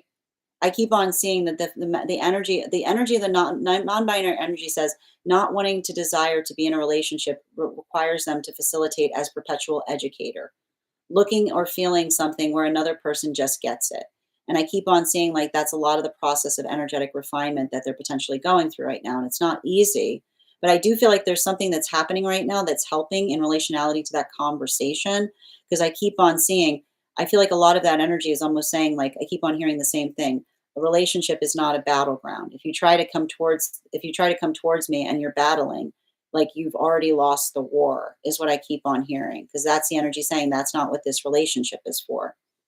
That is our masculine, feminine, and non-binary energy update. I want to thank you guys so much for being here today and experiencing it. Just a reminder, if you'd like to book a private reading with me, you can book one on my site. Please keep in mind, booking a private reading is a two-step process. You have to book the reading, you have to pay for the reading. Please make sure you do both if you'd like to have that reading. Most importantly, please remember that I will never, ever, ever, ever, ever, ever, ever, ever, ever, ever, ever reach out to you for a private reading. I will never DM you. I will never PM you. I will never slide into your inbox with a very special message that only I can deliver. The only way you can book a reading with me is through my website, so I encourage you to do it there. A couple of updates before we move into personal readings today. Thank you to everyone who participated in our recent class on the moon card. Our next class is going to be held on Thursday, November 20th at 6 p.m. PST, 9 p.m. Eastern. We'll be continuing our studies into the tarot with a focus on the sun card. If you'd like to become part of that tarot class program, all you need to do is head on over to my stack and become a paid subscriber. Your paid subscription to my stack is your ticket of entry into our live classes each and every month. You'll also, as a monthly subscriber, have access to over 9 hours worth of material in the Tarot Church Library Class Archive. It's not necessary to catch up. I'll do my best to give you an update on everything we've been studied prior to this point, but the material is there for you to receive as you're ready to receive it. You'll also have access to, if you become a founding member, not only will you have access to the entirety of the Tarot Church Library Archive, which is access to over 20 hours worth of material in an ever-expanding library, you'll also have access to a complimentary one-on-one mentorship class with me, where I will meet with you personally to assess where you are on your own personal tarot journey and give you the best insights in terms of how to utilize those classes moving towards your tarot goals going forward. You'll also have a discounted rate on the full year's worth of classes. One of the things I tried to do in these classes was make them accessible to the absolute novice tarot reader as well as the seasoned reader. There's definitely something there for everyone. Don't let your lack of experience or robust experience prevent you from joining us in these classes. And even if you don't become a paid subscriber, I would encourage you to follow me there to stay up to date on any new offerings or services. I also post my weekly newsletter there, which will let you know about my in-person events as well as my online live schedule. I also want to let you guys know that on top of my standard life path readings, I also offer mentorship classes. These are for any of my students seeking a more personalized educational experience with me. I take a very limited number of students for this reason, as those classes are focused on each individual's personal spiritual goals and journey work. Those classes can be purchased on an individual level or as a monthly class series, weekly or bi-weekly, as your schedule permits. Also, for my students seeking more consistent weekly tarot support, I'm very happy to offer weekly tarot insight packages. That is a package of 4 30-minute readings, again, weekly or bi-weekly, as your schedule permits, so that you can stay more consistent on your personal schedule. I'm also very happy to now offer dream interpretation readings, which you can purchase per dream or as a series. If you purchase a series, I would encourage you to start to keep a dream journal, as we will meet weekly or bi-weekly with that journal and utilize the tarot to understand the key themes and messages coming towards you in the dream space. I want to thank you guys so much for being here today and sharing in these messages. And we will do this again tomorrow. That is our daily collective read. We are going to get started on personal readings. Congratulations to Nikki. You got our highest gifter today. If anybody else would care to get on the list right now, you will be the 5th person read for. 3 cards for a donation of $29 or more. 4 cards for a donation of $23 or more for my subscribers. Binks in my Lio. Please keep in mind there are 2 things I do not read for across these apps: pregnancy and medical. Happy to give insight on anything in private readings, and you can book private readings on my site. I'm going to take a moment to read over some of the comments that came through as I was reading. We're also at 40K likes. When we get to 50K, I will be gifting a reading back to the collective. So make sure you're tapping the screen. We'll get to 50K in no time. Mercury and Gatorade for real today. Absolutely. Kay, good to see you, dear. A new way of doing things. This is interesting. Thank you, dear. This is fun. I like this. Exciting. I know. I think we're going to start switching it up and doing this now and then too. And good vibes. Thank you for those gifts. The red ones are cool. Oh, thank you. I know. This is the Circe. This is the Circe tarot. It's really beautiful. I'm gonna have to start. I need to put these in the shop. Hi there. Hi there, Day. I'm not sure why you are having an issue with the sound. I don't know if anybody else was having a sound issue. Peg, you've already posted that. I'm happy to read. Again, it's very accurate to this energy. Great, she's back on. Perfect. I love your collective. Oh, I'm so glad, Dee. Thank you so much. Literally me. Everyone else's emotions aren't my responsibility. This is actually dead on for me right now. Thank you. And I keep on saying it's not the, listen to me, don't misunderstand me. It's not the fact.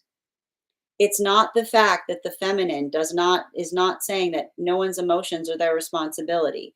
This is the feminine articulating upon the difference between the emotions that are the effective, like what would you have me do is the way that one can fortify the emotions that feel like they are logical versus navigating others like unresolved issues. Like that's what I keep on seeing that the feminine is utilizing to help to disseminate between where that space is. No way. Yep. No shoving matches. Exactly, Day. No, you're doing fine. You have nothing to apologize for. And Brandy, thank you so much for those gifts. Bast, thank you for the follow. Darn, I remember my parents fighting over the map on the way to vacation. But again, I will point out, right? That's okay because you knew where they were going. They just had different ways of getting there. That's okay. That kind of conversation is fine. That is the difference between a fight and a conflict. Hi there. How are you doing today, Cranberry? Yep. Yes, feminine. Happy to read for you on that 203 if you'd like to get on the list. List is open. How are you doing today, Ka? Happy to read for you on that if you'd like to get on the list. These are donation-based readings. If you get on the list right now, you'll be the fifth person read for. And Kay, thank you for the follow. Yep, you got me. Thank you. I'm glad that these are in alignment, dear. Thank you as well, little Leo. That's a sick cup. I like that. Which one are you talking about? Because there's a lot of cup energy here. Yep. Multi-dimensional. Thank you, Trishina. They're going through it. I'm so tired of that pretext statement. Sending you support, Bast. Yeah, the face meaning is right. The limina of it. Ooh, vocabulary. I like that word. Yeah, there's I mean, I'll tell you right now, the non-binary energy is going through liminal stuff.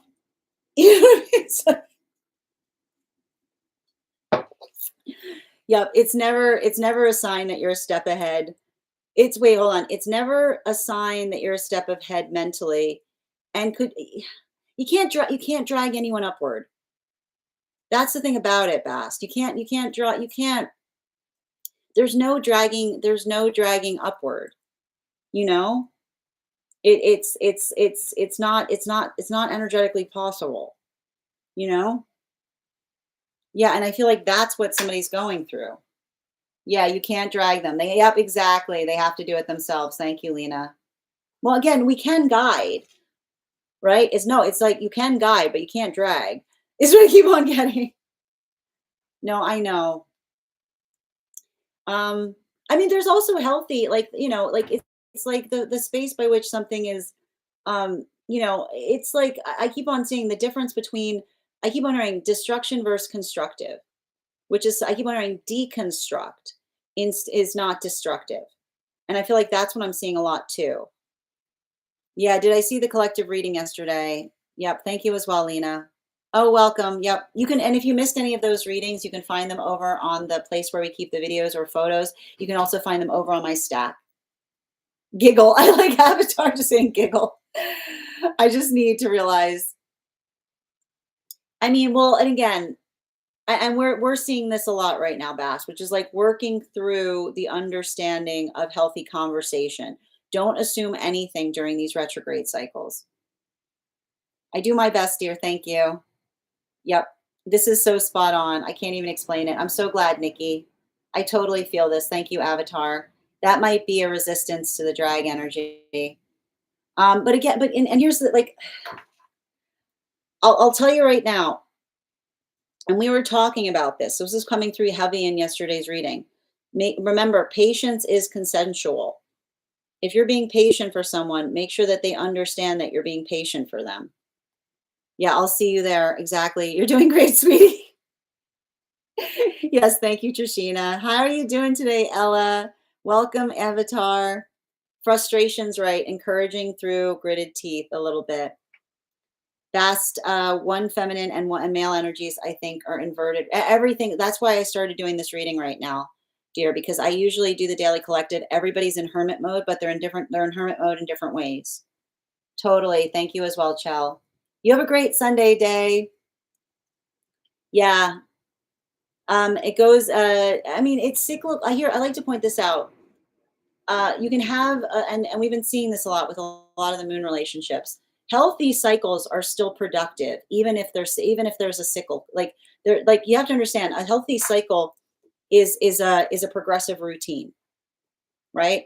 Like it's like a healthy cycle is a progressing routine. So I feel like that's the difference. Like the difference between someone identifying an unhealthy cycle versus a progressive routine. Feminine's definitely roof raising. I mean, look, masculine's doing the work too, and it's interesting because that drag energy. I'll tell you right now, the drag energy is masculine feeling the drag of other masculine energy. That's what I meant about them kind of going through that Atlas energy of being like, I have to do it because you refuse to do it, is what I keep on seeing. And even in the space by which they're feeling that, I can keep on seeing it's like it's hard. You know what I mean? Like there's a lot of that frustration there. Yeah, I like that. I like that, Nikki. Celestial, I hope I don't sound you don't ever say that you sound dumb. You don't sound good. What is a good example of clear intentions? So telling another person what your manifestation goals are, right? Just being clear in terms of what it is that you hope to build or create with another person. Like this is what I dream with you. This is what my dream is. Like that's a clear intention, right? Just being able to articulate and say like this is my aspiration. Stamos, thank you for the follow. The more I think about it, it feels like feminine is carrying a lot of energetic, emotional, masculine and feminine are both carrying a lot. Everybody's carrying a lot of emotional weight right now. What's interesting about it is masculine is bearing it. Like masculine's doing a lot of the healthy lifting.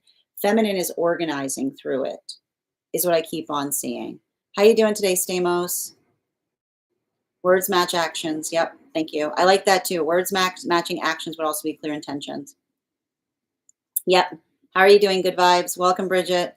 Trishina, I love that. I'm gonna step over to my campfire while you move on that battlefield.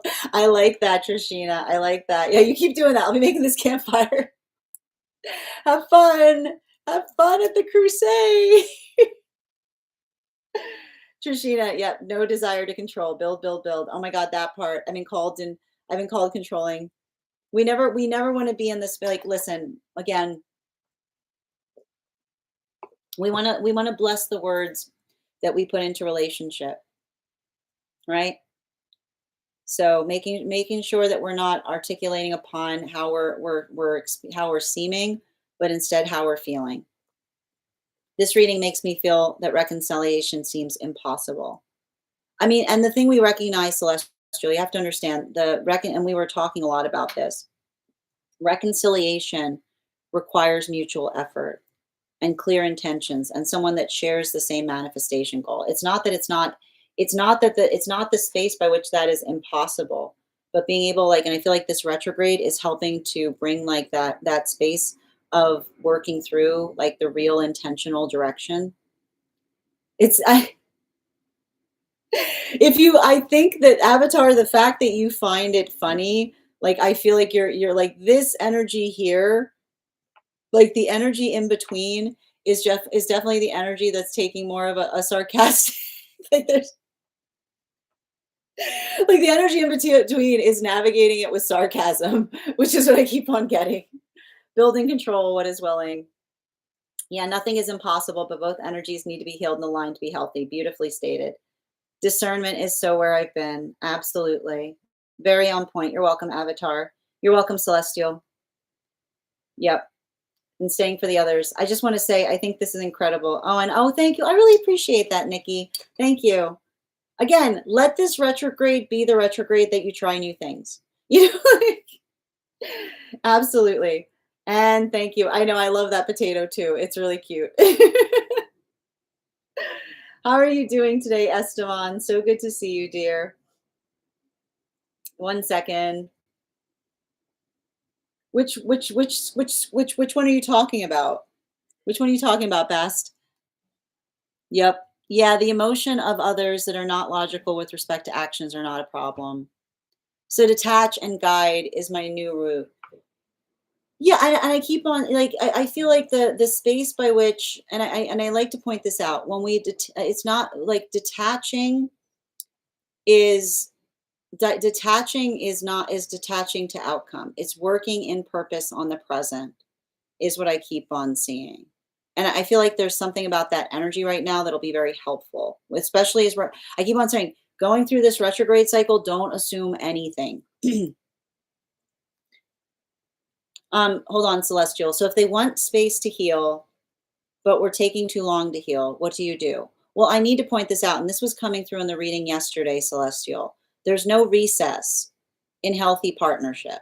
A walk, not a week, right? The space by which we understand that what is healthy is not, I keep on hearing we don't give each other an open like amount of time in terms of saying that we need time. We define how much time we need, if that helps. Absolutely. And thank you guys for supporting each other in the comments. Grand Rising Esteban. How are you doing, AC? And thank you for the follow. Same manifestation goal is what sticks with me. It's the most important part. How are you doing today, Brandy? Oh, there is there a gift that has that? That sounds adorable. I want to see it. All right, friends, we're gonna get started on readings right now. I'm actually I'm probably going to be closing the list shortly. I'll probably take maybe one more person. Oh, we got the 50K giveaway. Wonderful. So we're going to do the 50K giveaway, and I'm going to be keeping the list a little short today. So if you want to get on the list, I'm maybe taking one more person today before I close the list. But before we continue, let's warm up those intuition muscles. And the first person on the list for today, one thing at a time. I'm getting ahead of myself. So the things we're going to do today is I'm going to do we're going to do the 50K giveaway. I'm also going to do the animal intuition check, and then we're going to get started on the reads. Ivana, I got you on the list here. You're the second person to be read for today. I'll read the list right now, and if anybody's on the hold list who would like to be added back to the list, please let me know. I'll be happy to add you right now. The list we have right now is Lucy, Ivana, Grace, and Nikki. And if anybody's on the hold list who would like to be added back, or if anybody else wants to get on the list, I'll take maybe one more person on the list today before the list will be closed. And we'll continue from there. All right. Before we continue, though, let's do that intuition. Let's do the 50K giveaway. I am thinking of a number right now between 1. I'm thinking of a number right now between 1 and 46. First person I see that posts the number will get the reading. First person I see, not the first person that posts it. Wow, that's wild. Sometimes I see things in a different order than you guys post them. Nope. I know, you saw that? That was wild. That was really cool. I'm like, whoa. Magic. Oh, 1 second. Not yet.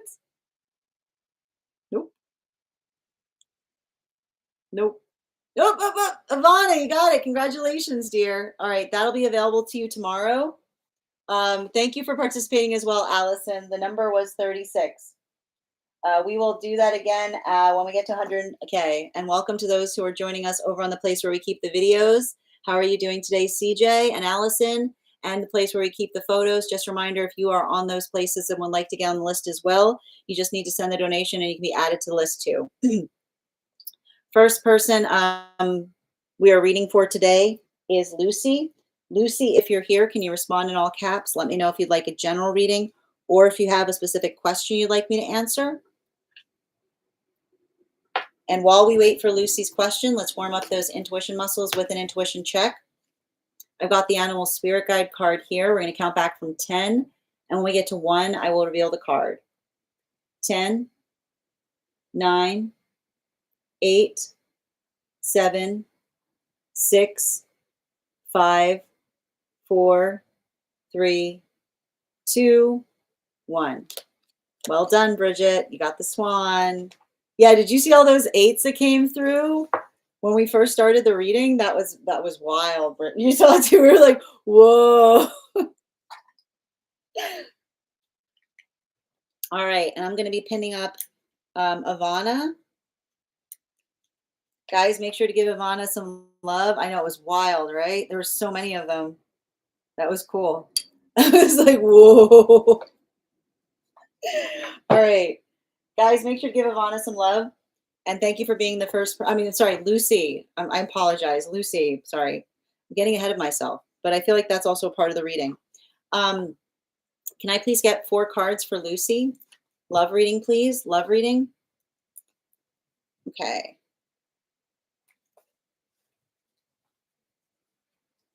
And 1 more, please.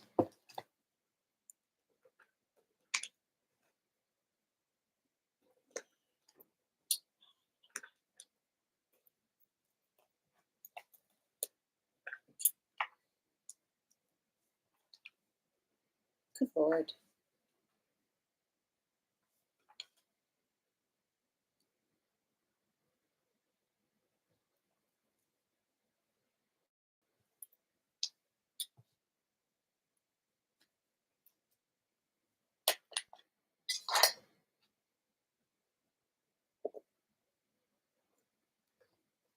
Speaking of pedestalizing, I keep on seeing like, it's like somebody wants to have their cake and eat it too. And I keep on getting,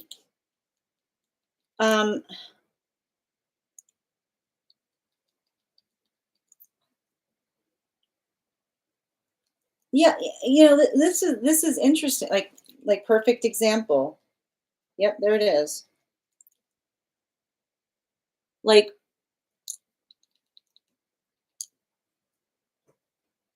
I feel like I'm going to just walk you through what I'm seeing to a certain extent, which is like, I keep on seeing somebody being like, thank you for being so patient with me. And you looking at another person being like, what you're experiencing is not patience. It's like you almost having to say to someone, this is this is the song of you learning not to care about someone. You know? I need to stress this. I was reading for this the other day, and it's often a confusion that happens between masculine and feminine energy as it relates to waiting. Because I often see this crazy mentality that some masculine energy gets into that has to do with absence making the heart grow fonder. Absence has never, ever, ever, ever, ever, ever, ever made the heart grow fonder in a feminine experience in all of history.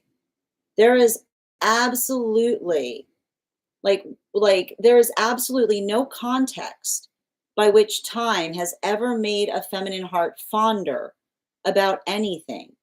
But what happens is often the space by which another person says, wow, after all this time, and somebody comes back to us and goes, it's just after all this time, I still think about you. And I think that's so beautiful. Like someone will come towards us and be like, after all this time, and be like, I don't want to hear a darn thing about time. We don't need time to recognize what lasts. We need reliability, right? And I keep on seeing, like, don't let someone be sentimental. Don't let someone wax poetic about the fact that they've never stopped missing you, because Energy that does not want to commit to things will articulate upon the fact that they've got all of these feelings, but they're not ready to commit because they recognize that they have a different manifestation as you. This is like these are like these wait for it relationships, being like, I don't want it now. I don't know if I'll ever want it, but if the day ever comes, know that it will be you. And that's the thing that's important about it. And this is the hard part about that. When someone says, when the day comes, know it'll be you, it's usually never, the day's never coming because people don't change. And that is literally the sound of someone who is waxing romantic on the person that they believe themselves to be, forgetting the fact that they're fully grown, right? I'll never understand a grown up person. Like, it's okay when you say that when you're 3, like one day I hope to be like with you. When like you're 3, like, it's like the space by which you look to something aspirationally. But when you're grown and you say one day, the day needs to be today, because if not, you're talking about a different person. And I feel like there's something about that that's happening here. And I keep on hearing, don't let somebody sentimental ruin something real, especially if they've done it before. Sentimental energy will ruin something real over and over and over and over and over again. And they'll articulate upon the sentimentality they have, and then they'll destroy what's real in the wake of it. And then they'll say, oh, this is too much for me. Because some energy is in love with sentimentality. I know it's hard. Some energy is in love with they always love the person they're not with, right? It's easier that way. The energy, being completely infatuated with someone who's inaccessible is the way you hide an intimacy wound, right? Because if you feel so much passion for someone that's not available for you, then you literally throw your passion into the things that you know can't hurt you. And that's why I keep on hearing you have to give someone a reality check, especially if they're with somebody. Especially, you have to call them out on it, because they're like that with everybody. That type of energy, they're always miserable in relationship. They're always gazing out the window. Be wary of someone who's always gazing out the window instead of having their head down and working upon what it is that they themselves are trying to create with another. Because I keep on seeing this. I've got somebody here waxing poetic about you, right? They're always, and I want you to understand, there was no future there. Because if they were with you, then whoever they weren't with, that would become the person that they were gazing out the window at. They're in love with window gazing, right? And window gazing is convenient because everything looks good until you bring, like some energy, everything looks good until you bring into the house. I know it's awful. So don't let somebody get all romantic to you about, and especially with this type of energy with the retrograde, because it often brings energy like that out of the woodwork, right? It's a shame what happened. No, it's not a shame what happened between you. What happened between you was their choices. Well, I mean, like, it's a shame what happened. What your choices? Yes, it is a shame. So I feel like there's something important, because I do feel like the one thing I'm seeing right now is I feel like I see you. Like, don't give someone time and energy.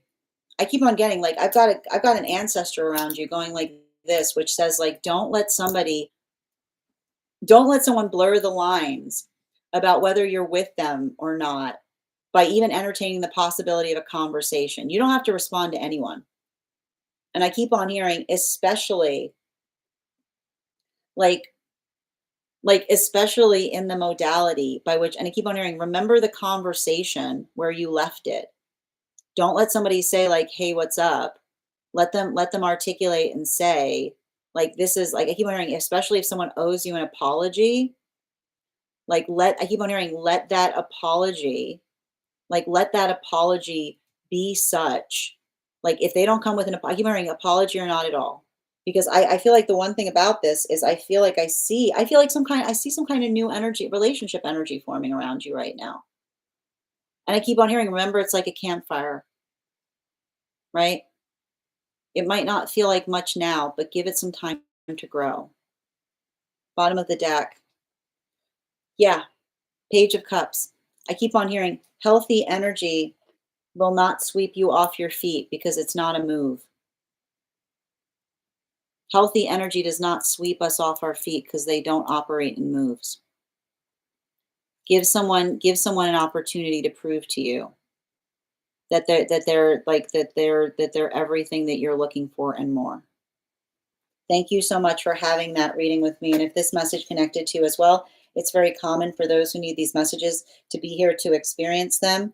And it's interesting too, because even when I did that, I took the old cards and I put them on the new stack, which is like, and I keep on hearing, especially if you're starting a new relationship with someone, count the days you gave someone to come back. Count the days you gave someone. Their timing is not off. Their timing is entirely intentional. Thank you so much. Yeah. It's not a coincidence. Is what I keep on hearing. Thank you so much for having that reading with me, Lucy. And if this message connected to you as well, it's very common for those who need these messages to be here to experience them. I keep on getting some energy only likes things that they can't touch, is what I keep on hearing. And I know it's gross, but just be mindful of that.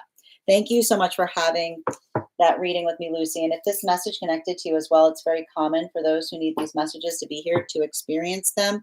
We are doing personal readings right now. If you'd like to get on the list, I'm taking one more person on the list today before the list will be closed. And I'm going to take a moment to read over some of the comments that came through as I was reading.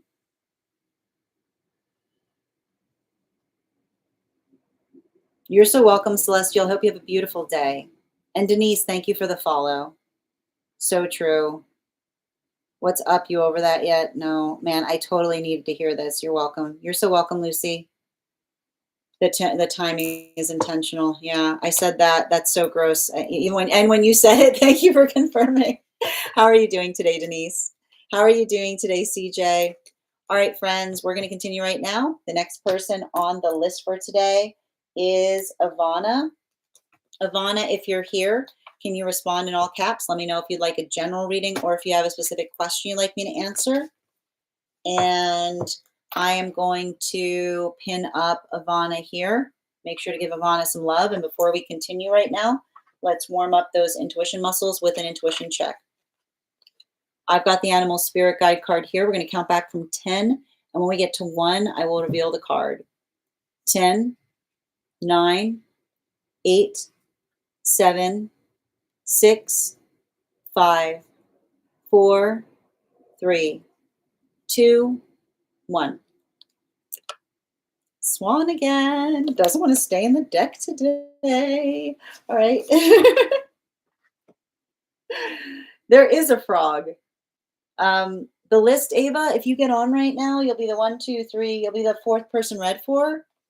And I've got one more spot. You can have it if you would like it. I'm keeping the list very short today.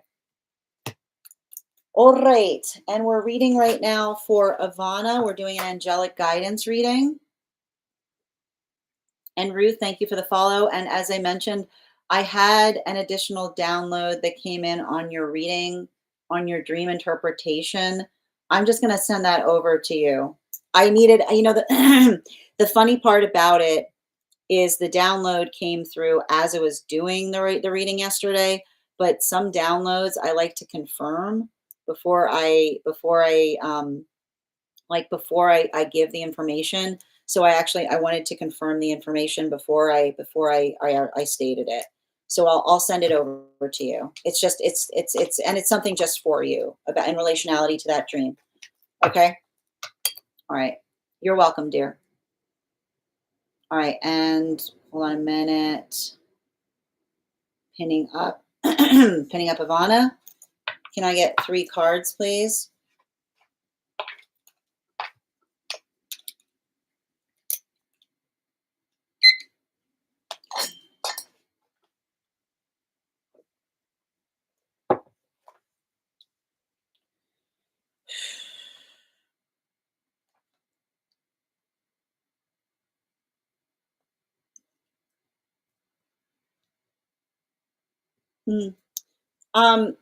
It's interesting too because the dream is the reading is a continuation. It's an angelic message that is, and this is why I like doing client readings, because basically it's pretty wild, because we've done 3 readings for you over like the last 3 days. The first reading we did was an Akashic reading, and the Akashic reading unlocked a dream that you then came to me with. And the dream gave further confirmation on the Akashic reading that we did. And so now I've got an angelic message that's coming through that's kind of in answer to the question that was proposed in the dream space by which we left something off yesterday. And the question was, why would you effectively arrive here, like in a space by which there is an energetic hurdle? Right? Like, why would you come into the space by which you're working on, like you're working, I keep hearing you're working at a disadvantage, right? And I keep on seeing the feeling of working at a disadvantage can often feel the space by which I would say the reason that the way you'll know that you're working at a disadvantage is when you're talking about something that seems completely reasonable and it feels like it's just flying over the head and out the window of everybody around you, is what I keep on seeing. Like, that's usually the sound. Like, that's what I meant in terms of like operating on a different dimension or being able to see a dimension that others can't see. Um, I feel like there's something very important and significant about that. It's actually interesting because I almost feel like the reason the guide, like they're basically articulating, and you've got like one angelic guide coming forward about it that says that um, you came here to become a better teacher, is what I keep on seeing. Like, you came here in some way, shape, or form to become a better teacher, because I keep on seeing that was the frustration or the hurdle that you were energetically navigating. The ability to break something down into smaller parts, the ability to energetically deconstruct something. And um and I think that that's really important, because what they're effectively articulating upon is, I feel like I see you in very close connection to an angelic guide. I mean, do you communicate with this angelic guide? Because it says to me like you guys are in like lockstep to a certain extent. Um, you know, like I feel like I keep on seeing like I almost feel like I feel like I keep on hearing them say that they like communicating with you because they don't feel like they need to cut corners, is what I keep wondering. They like it because you are operating in a space by which they don't need to slow something down, is what I keep on getting. And I feel like, and it's funny too, because I keep on hearing like it has to do with catching. It's funny because they're using the term catching the drift, but the reason that they're saying catching the drift, um, is because they don't need to wait for you to catch the drift. You just catch their drift, which is like which is appreciative.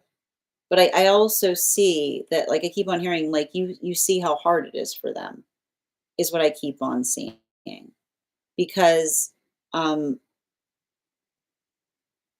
and it's funny too, because I keep on um I feel like it's interesting because they're almost it's funny because the angelic guide I'm reading to is almost like referring me back to the Akashic, and they're like pointing something to me, and they're saying like, I keep on hearing somebody say like, are you sure about this? And what's interesting about it is I keep on hearing the energy almost saying like, you don't have to do this. And you almost articulating to another person saying, I don't have to do anything. It's because I want to. Um, it's very interesting because I keep on seeing that there's something about your path work that speaks towards the fact that there was a very intentional choice in being here right now, and being very intentional about that. And I feel like it's funny because they're bringing that reference point. I feel like they're bringing that reference point. Um, they're bringing that reference point before you right now, because I just keep on hearing the message like you're needed now more than ever, right? Which is the space by which we understand and recognize. And I would be very curious about the nature of the work that you do, is what I keep on seeing, because I almost see you advocating for something, or something about your purpose right now, feeling like you need to speak more about something. And I feel like it's hard because I almost see the fact that like I feel like I see you like kind of like cringing, like I feel like I see you like pulling away from the limelight to a certain extent. Like I see you being like, like there's something about like you having to navigate a little bit of your cringe. And I keep on hearing the reason that you cringe is exactly why you should. Because energy that cringes at doing something is exactly the energy that we need sometimes in moments or modalities. Because I keep on seeing that never do you know that you need to I keep on hearing that's not your ego, right? If if it's not something you long for, but something you feel like you need to do even though you cringe at it, that's sometimes the sign of your purpose. Because I keep on hearing, never do you know that you're further from your ego than when you say, I have to, but I'd rather not, is what I keep on hearing. Bottom of the deck. Yeah, and I got 111. Yeah, I've got an angel. I love it. I'm doing it. I got the angel number popping up. Like it was like bing, bing, bing. I saw that. As soon as I look up, I see 111. Yeah, especially with that, let them talk. Who care? Like, here's the thing about like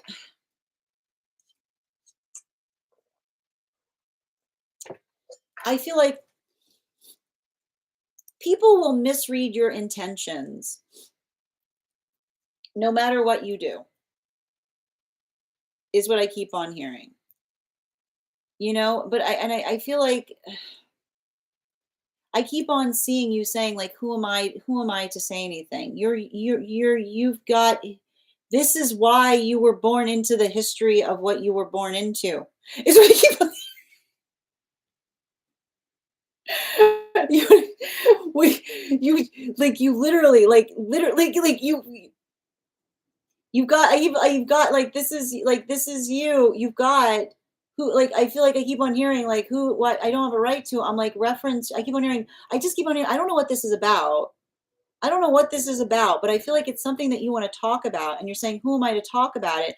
And that's why. And I keep on hearing it has to do with the dream with your father walking you into the room, which says that you're allowed to talk about something if you've had experience in it, if it's affected you, if you have a nuanced understanding of a history that others don't understand, that is your right. Is what I keep on hearing. Like that is your right. Like that was what the dream was showing. You've got a right to come to the table if you got your father beside you. Which is to say that if you've got the personal history, you don't need a credential. I don't know why I keep on hearing this. If you got the personal, you got to write that down. If I've got the personal history, I don't need I don't need your credential, is what I keep on hearing. If I've got the personal history, I don't need a credential. I feel like that is I don't, and I feel like there's something of, and it's funny too, because I keep on seeing there's an angel by you, but the angel's trying to shove a microphone at you. The angel is trying to shove a microphone at you, and you being like this, and you going, don't you? They're going like this. And you got an angel shoving a mic at you, and you're going in. You got it. This is you finding that confidence, you know? Just continue to do so. They're not going to quit on it. is what I keep on, especially if this is what, if they've been coming to your dreams about this. I like to point this out. You ever notice angels never show up asking us to do stuff we want to do? angels never angels never show up. Angels never, historically, I'm just telling you guys the way angels typically don't show up being like, I got some good news for you. You're gonna do something you want to do. That's why they usually start by going, don't panic. Don't, be cool. Be cool. But I need you. Be cool. But I need you to do something. But I need to point this, but I need to point this out. A healthy guide, listen, a healthy guide is never going to force you to do anything. Is what I keep on. A healthy guide is never going to force you to do anything, but they're gonna push the point. Is what I keep on, because I feel like I keep on feeling like it's funny because they keep on like like the angel is pointing to your akashic and going, like this. And then they're shoving the mic at you. So I feel like there's something happening right now that feels, I keep on hearing it's putting pressure on something that you have a lot of, personal experience on, is what I keep on seeing. Thank you so much for having that reading with me, dear. And if this message connected, and I keep on hearing like no, I keep on hearing no pressure, but like that's like that is literally angelic energy. Because angelical energy, it's like no pressure, no pressure, no pressure. Thank you so much for having that reading with me, dear. And if this message connects to you as well, it's very common for those who need these messages to be here to experience them. We're doing personal readings right now. If you would like to get on the list is open. It is three cards for a donation of 29 or more, 4 cards for a donation of 23 or more for my subscribers, Binks and my Lio. Please keep in mind there are 2 things I don't read for across these apps: pregnancy and medical. Happy to give insight on anything in private readings, and you can book private readings on my site.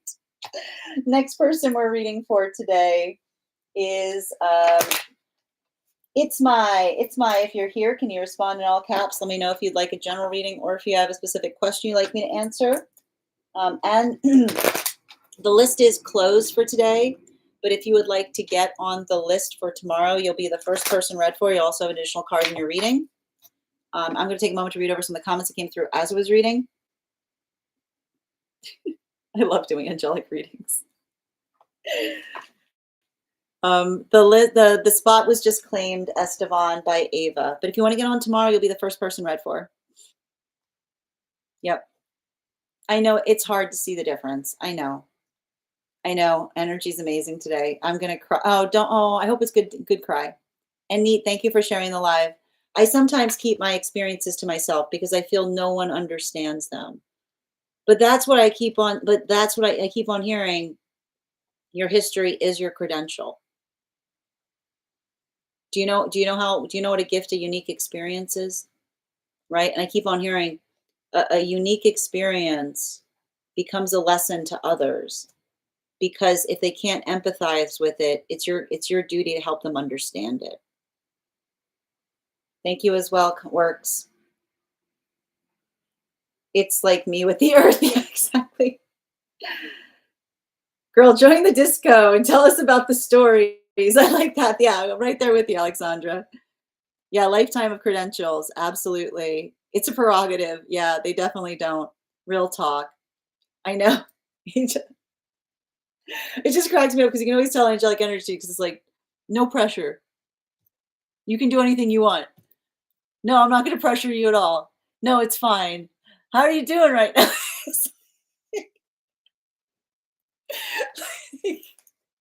I got all day. This is my job. Nope, I got nowhere else to be.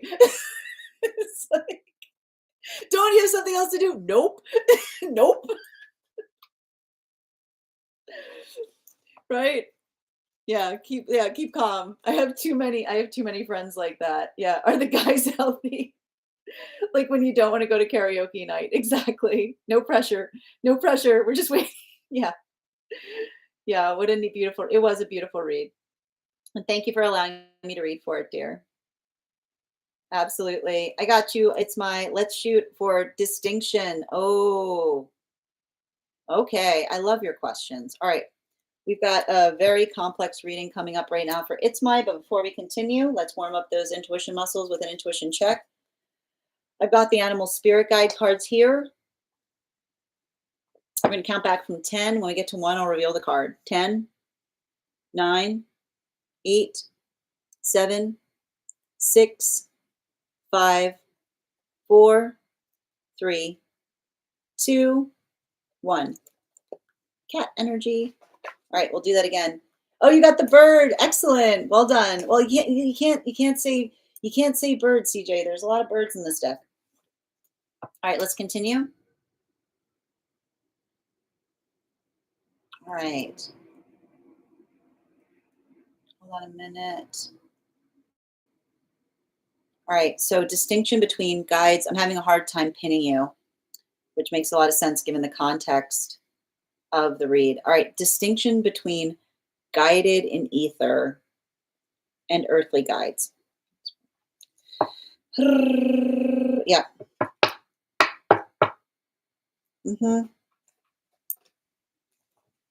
Yeah. 4 cards.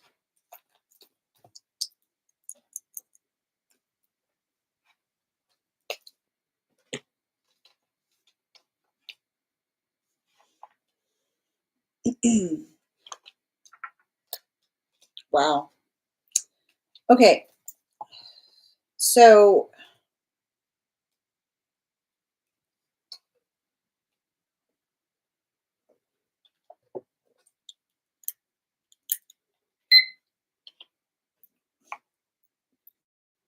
the one thing I'm noticing,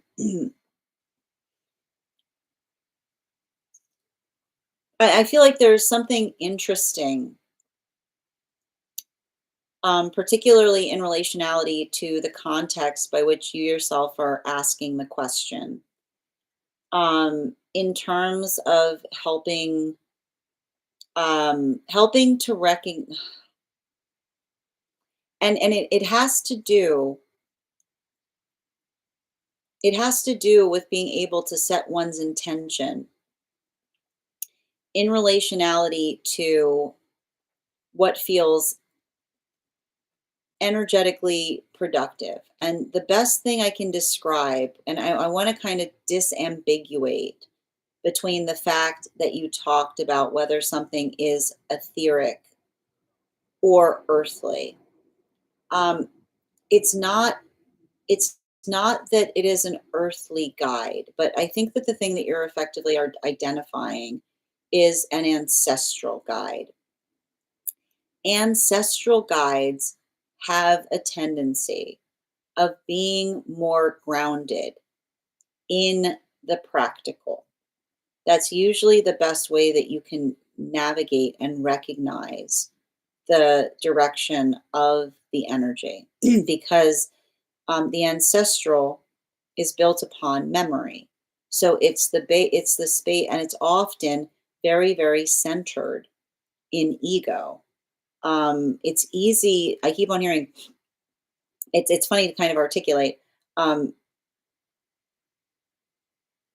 Earthly guides often have more recognizable personalities in the space by which by which they have an opinion on things, right? They're often bringing their opinion to a conversation, and I feel like it's often the thing about, and I feel like this is often what sometimes feels challenging, and especially as we're navigating or that we're working to heal ancestral wounds, because sometimes when we experience the advice that we get from an earthly guide, it's what was best for them at the time based upon their own priority of what they would have one do, right? um, so you know one of the things that we often like the thing that we often identify that helps us recognize the difference between an ancestral guide versus something that feels when I think the way you're describing it is more ethereal, is often etheric guides have more to do with working towards context or concepts, right? The ability to kind of help us change the way that we perceive something. Now, and I think that like one of the ways I feel like for your particular, um, for your particular identification of that, and I like to point this out. I'm going to keep on reaffirming what I often say when it works to guide work is a healthy guide will never tell you what to do. A healthy guide will give you what you need to get there. And the difficulty that I think that you might sometimes be picking up with earthly guides is if, especially if an earthly guide's ancestral, and if still and if there's a lot of personality there, then if someone had a strong personality before, the strong personality doesn't go anywhere. So sometimes the earthly guides can feel more directive because we experience the vibration of their opinion or their emotions or their thoughts on things. And sometimes they can feel a bit more pushy for that reason. Um, Ethereal guides, you'll typically notice or you'll recognize that they're not as energetically focused. Like there's benefits and detriments to both because sometimes the etheric guides have a hard time understanding why our emotions get in the way of things. Is what I keep on so there's benefits and detriments to both, which is why we have to calibrate between, right? Because often an etheric guy will be like, I don't know why, I don't know why you're letting those emotions get in the way of what you're trying to do, and being like, well, that's because you're too etheric, like that's because you're too etheric, right? Well, often the emotions of an earthly guide will be like, you should do this, and being like, no, that's what you desire one to do, right? So it's often interesting because and you keep on pointing out it's not they require it requires the ability to understand the tendencies of both to be able to calibrate for them, right? Bottom of the deck. Yeah, I keep on reaffirming. A healthy guide never tells you what to do. They give you what you need to get there. So if anything is ever coming through that doesn't feel like it's energetically helpful, right? You get to arbitrate, right? You get to arbitrate what that is. So don't feel like I feel like again, don't regardless of whether it feels like it's etheric or earthly, it should never feel pushy is what I keep on hearing, right? Like that is the space by which we understand something that feels like it's supportive to us versus something that we're moving away from because it feels like overwhelming.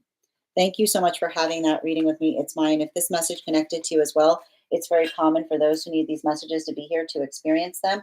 We are doing personal readings right now. If you would like to get on the list is closed today, but you get on the list tomorrow and you'll be the first person read for. 3 cards for a donation of 29 or more. 4 cards for a donation of 23 or more for my connect. 4 cards for a donation of 29 or more for my subscribers. Remember, the list is closed today, but if you get on the list today, you'll be on the list for tomorrow. Next person we are reading for today.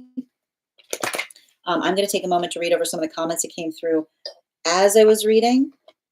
And I feel like, I think that there's something else coming through on that reading, Grace, that I want to articulate upon, and I feel like it has a lot to do. I feel like it has a lot to do with finding your own energetic confidence is what I keep on seeing. And it's funny too because it almost says the way I feel like the way to best articulate is to take the temperature, right? If you're ever not feeling completely sure, and I feel like again, hold on. Like the way that you can usually recognize the resonance point is it has to do with how much emotion is there. So I keep on getting the ethereal energy often sees emotions as energetically inconvenient, whereas those that are earthly feel like I keep on seeing they're often really, really deep within them. So I keep on seeing like your own ability to kind of arbitrate what feels productive. Like I keep on seeing like that's the force of being a healthy energetic channel, which is the ability to be able to trust yourself as it relates to potentially I keep wondering as it relates to like a lot of different a lot of different opinions. It's like you almost have to look at them almost like you would in the tangible, right? Like when you get advice from others in relationality to that, but then also trusting yourself in relationality to making the right choice, right? Healthy energy is always trying to give you something to help empower your own choice, is what I keep on getting. Yeah, and I think that that's important too, because you said, and I think that you just clarified it. You've allowed others to cloud your judgment by projecting. And I need to point out, guides don't project. That's one thing I feel like that's one thing that was coming through.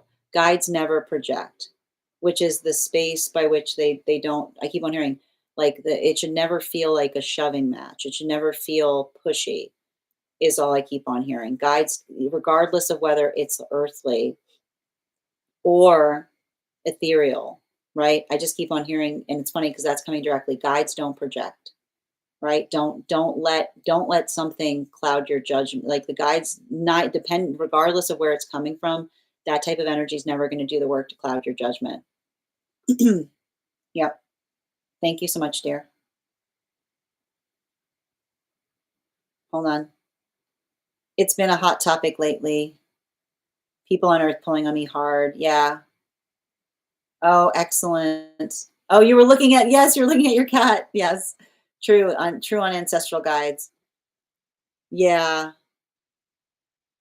I gotta get Eva to get an ancestry to help resolve these messages. Yeah, and they're lingering around, and the 3 challenge me the most right now. Well, and I like to point this out, a healthy energetic guide is gonna be available for inquiry, right? Absolutely. Esteban, the list is closed right now, but if you wanna get on tomorrow, you'll be the first person read for. Good call out. What you should do, earthly won't speak of it. They lack I mean, I don't wanna say like, I don't wanna draw on the fact that earthly guides are not lacking of courage. No, not different earthly guides are different, right? But I like to point out, especially if we're talking about someone in spirit, when we're talking about an earthly guide, like if someone didn't have courage in life, it would not be surprising. It's not like they find courage outside of life. Like that's the hard thing about it. Yeah. Lack of courage, fear of losing connection. Hi there, Phoenix. Oh man, no, it didn't take that long at all to be perfectly honest, Phoenix. Yep, sending you support on that journey, dear. I feel that yeah, but that's nice too, right? The fact that you feel like you've got ancestral advice coming that feels sound. So that's important. Yeah, great line to know. I'm so glad that helps, dear. You're so welcome. All right, we're going to continue right now. The next person on the list for today is Nikki. Nikki, if you're here, can you respond in all caps? Let me know if you'd like a general reading or if you have a specific question you'd like me to answer. And we are at 81K likes. When we get to 100K, I will be gifting a reading back to the collective. So make sure you're tapping that screen and we'll get to 100K in no time. Hi, dear.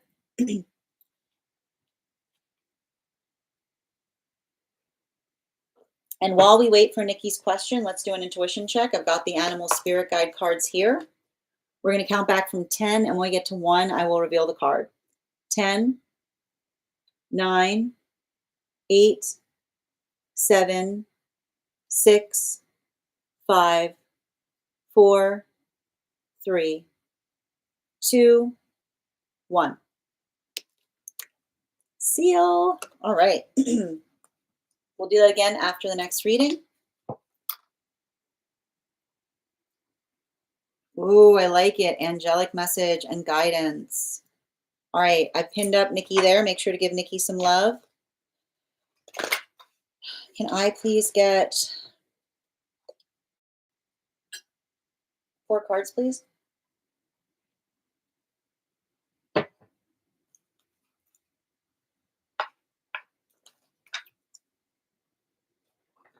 Hmm.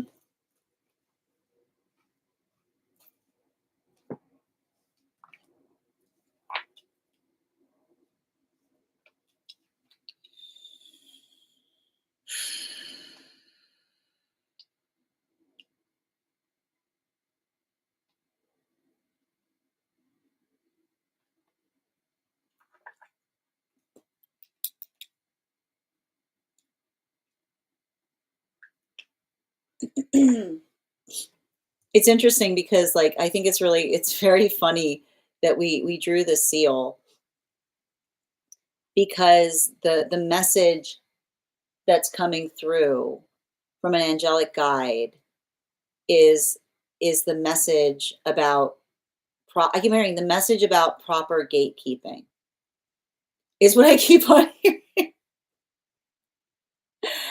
And I feel like the message is coming through in relationality to um, proper gatekeeping has to do, and I feel like it says to me that um,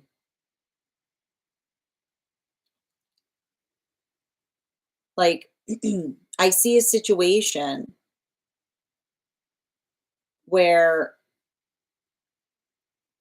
like, when I keep on hearing proper gatekeeping is the space, and I just keep on hearing this from an angelic guide, which is somebody saying, I'm going to forget you said that, is what I keep on seeing. Like the space by which we protect someone from themselves by being able to say, um, do you hear yourself right now?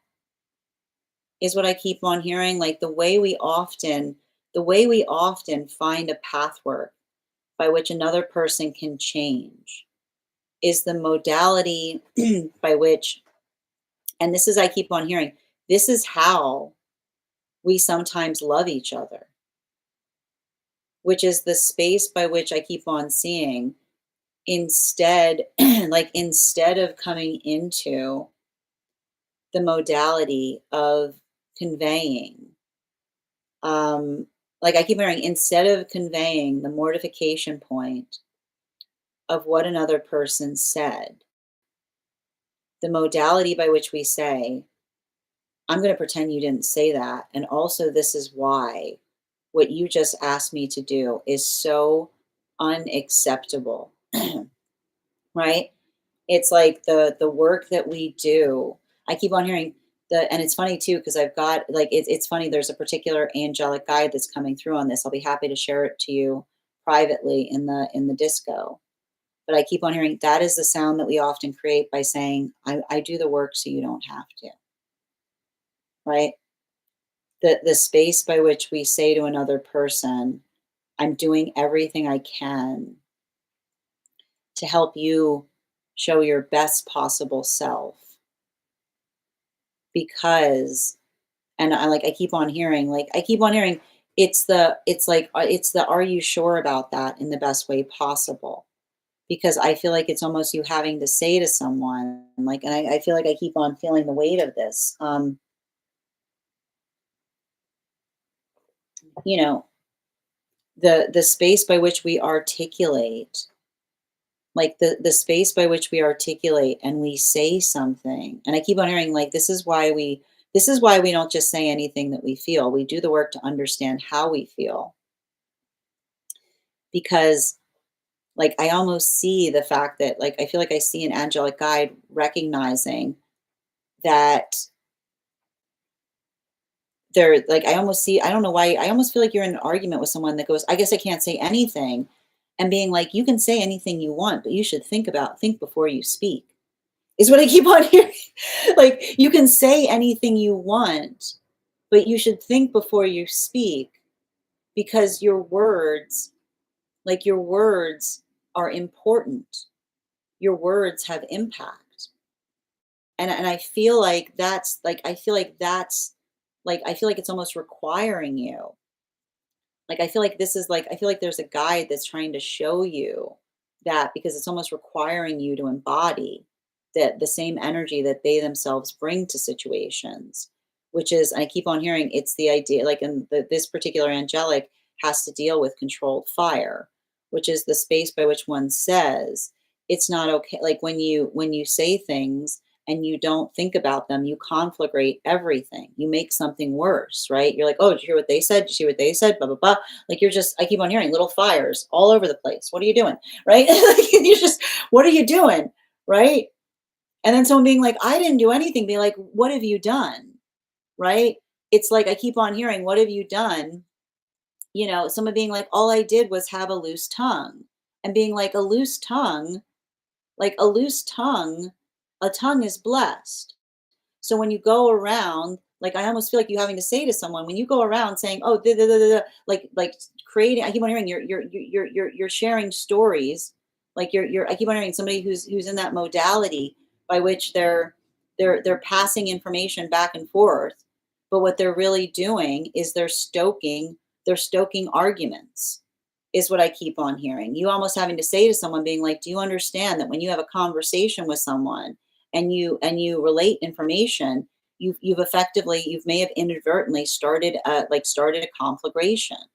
And I feel like that's literally, and it's funny too because the angelic guide, I keep on hearing the angelic guide that's coming through for you is a fire tender, which is saying like they literally like they go when you've got like you take care of that, you're careful with it, you understand that the like somebody does not hold their words preciously enough is what I keep on seeing. And I feel like it's almost like they're saying that it's your duty. Don't get mad at them. Show them what they've done. I know that's hard. I keep on hearing someone being like, you said something. I keep on see. I feel like it's almost you having to sit someone down and be like, look, you said something that you aren't thinking about, and I need to show you the repercussions of the fact that you said it. Right? Like almost showing someone that I keep on seeing. We have to have empathy. And I keep on hearing you saying, well, like, and I keep on hearing you having to say to another person, it's not just about how we feel, right? We do the work to understand whether it's right for us to feel the things we feel. And I keep on hearing, because I just keep on hearing someone around you being like, I'm just telling you what you said. This is why we don't. That is literally the sound of gossip is the space of being like, I didn't do it. I was just telling you what you said. Did you tell them that you were going to say that? Right? Is what I keep on seeing. Like you have to like I keep on seeing there's something to be navigated as it relates to the ability. I keep wondering there's something to be navigated as it relates to the ability of you trying to help someone understand that their words are sacred. And I feel like even in that space, like I keep on it's like I keep on seeing somebody who's like, and I keep on seeing somebody who's like, like going like this because they're trying, and I feel like the sound of this is someone trying to like cry innocent and be like, well, I was just you were just what? Right? And I keep wondering when someone says I was just, right?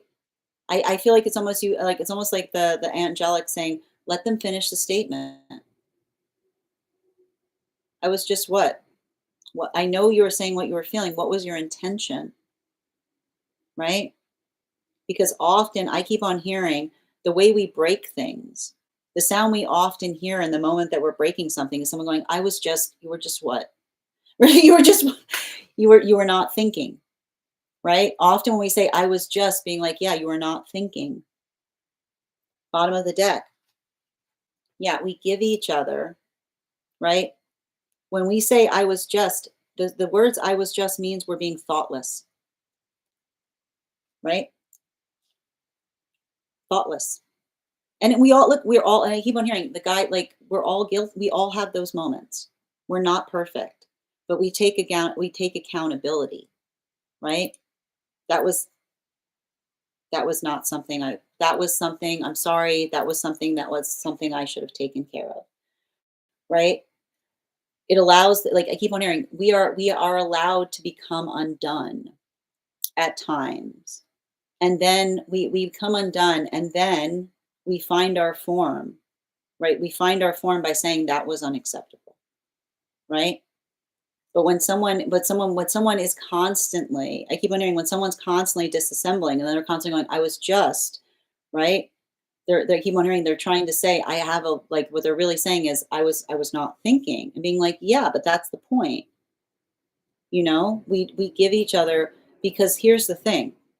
When someone says I was just, they don't understand that their actions are being thoughtless, and energy gets hurt by thoughtless action, right?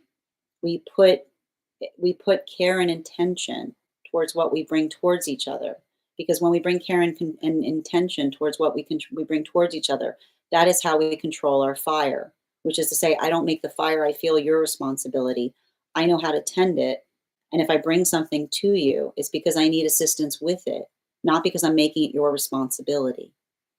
Thank you so much for having that, and I'll share that energetic guide over the disco. Just let me know. Just message me, and I'll be happy to do so. And if this message connected to you as well, it's very common for those who need these messages to be here to experience them. And I keep on hearing, don't get mad, educate is what I keep on hearing. Don't I keep on hearing, don't, if someone keeps like, the word they keep on saying to me is, if someone keeps the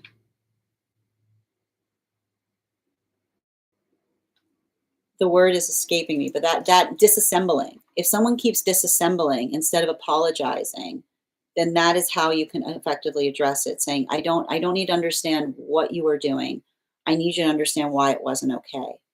Right? It's okay to disassemble, but I keep hearing, you can disassemble and still apologize, is what I keep on hearing. Right? This disassembling is not enough. You can say, this is what I was trying to do, but also this is what I'm going to do better next time, is what I keep on hearing. Thank you so much for having that reading with me, dear. And if this message connected to you as well, it's very common for those who need these messages to be here to experience them. We are doing personal readings. The list is closed, but if you'd like to get on the list for tomorrow, you'll be the first person read for. Next person on the list for today is Ava. Oh, we're also at 99.2K likes. And when we get to 100K, I'll be gifting a reading back to the collective. So make sure you're tapping that screen. We'll get to 100K in no time. One moment, please.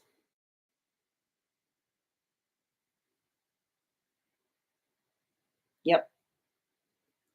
Hi there, Julia. Welcome. I needed to be reminded of that. You are hearing yourself right now. Are you hearing yourself right now? Sending your support, Julia. Absolutely. That has been a lot of what's been going on. I hope this helps. Yeah, it's sad because people, and that's what I've said. I'm glad to hear that that's helping in that way too. I hope that's affirmation. It's sad because people don't even realize the potential poison. Yeah, and I was just be like, right, yeah, that's what I keep on getting, Julia. You can't just say, "Oh, I didn't mean it," because again, when someone says, "I didn't mean it," then you're saying that you're thoughtless, right? And we all have those moments, right? We correct for them, and this is why we say, like, we take accountability and say, "This is what I'm going to do better next time." Yeah, I had to leave this experience as well. Sending you so much support, Julia. I know it has an impact. You know, sometimes what you say is necessary because it's true, and was a react well, and this is what we talk about with trauma, and right, the problem with trauma is you can't be in a trauma space and bring logic to a situation. Like, there's no amount of of logic you can bring to a traumatic situation that'll absolve it. That's why sometimes you just need to get away from it. Yeah, the negativity people live in every day. No, exactly. Tap to claim, Julia. Very true, because there's always some truth to the words. But that's the thing about, like, again, I need to point this out. I was just being honest is not a reason. Honesty hurts more than a lie. Honesty is like hot water. How we give each other our honesty tells us everything about whether we're giving honesty from a place of care or whether trying to hurt each other with it. Exactly. Yeah, it's just gonna be in the back of my head all the time. The list is closed right now, user, but you can get on for tomorrow and you'll be the first person read for. Yeah, they say something that wasn't realistic, and and here's the thing, we're all reactive, but when we can't help being reactive, but we are working on being mindful, we catch ourselves when we're being reactive.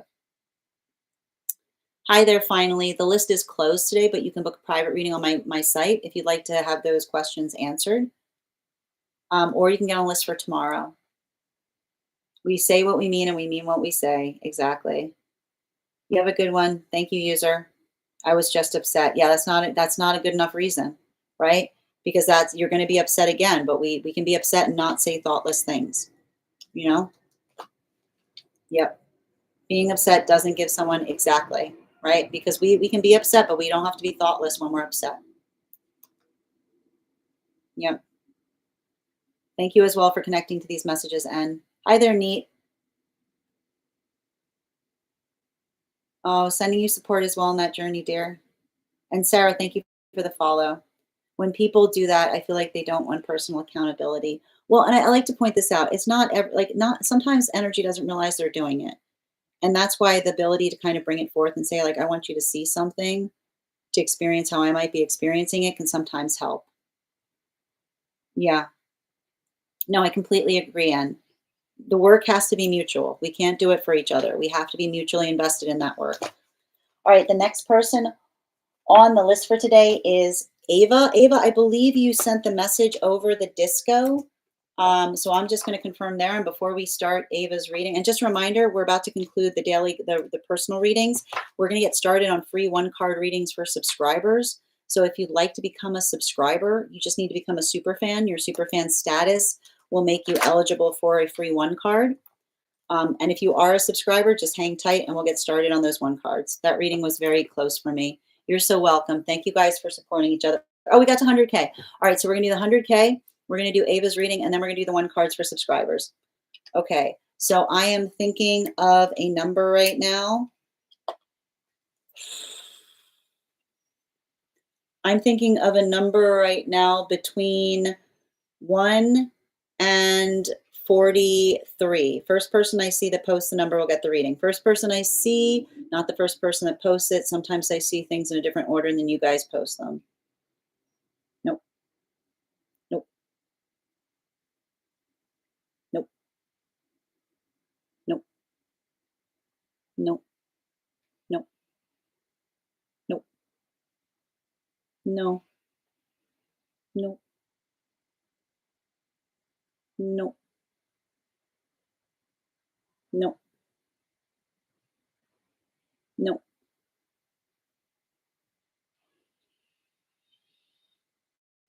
no. Oh, Ella, congratulations, dear. You got it. All right, we'll do that again. That'll be available for you tomorrow. We'll do that again if we get to 150K. And before we continue with Ava's reading, let's do an intuition check. I've got the animal spirit guide cards here. I'm going to count back from 10. When we get to 1, I'll reveal the card. 10, 9, 8, 7, 6, 5, 4, 3, 2, 1. Goose. All right. Is this inside tea or outside tea, Ava? Oh, okay. Outside. Perfect. Um, in past, and I'm going to pin up Ava here. In past readings, we discovered I used to be part of a spiritual community and was very dedicated to the practice. I was wondering why I struggle with stepping into similar energy during the meditation retreat I'm participating in at the moment. Could we read on how my higher self would show up in the retreat and maybe why it's different from my past self?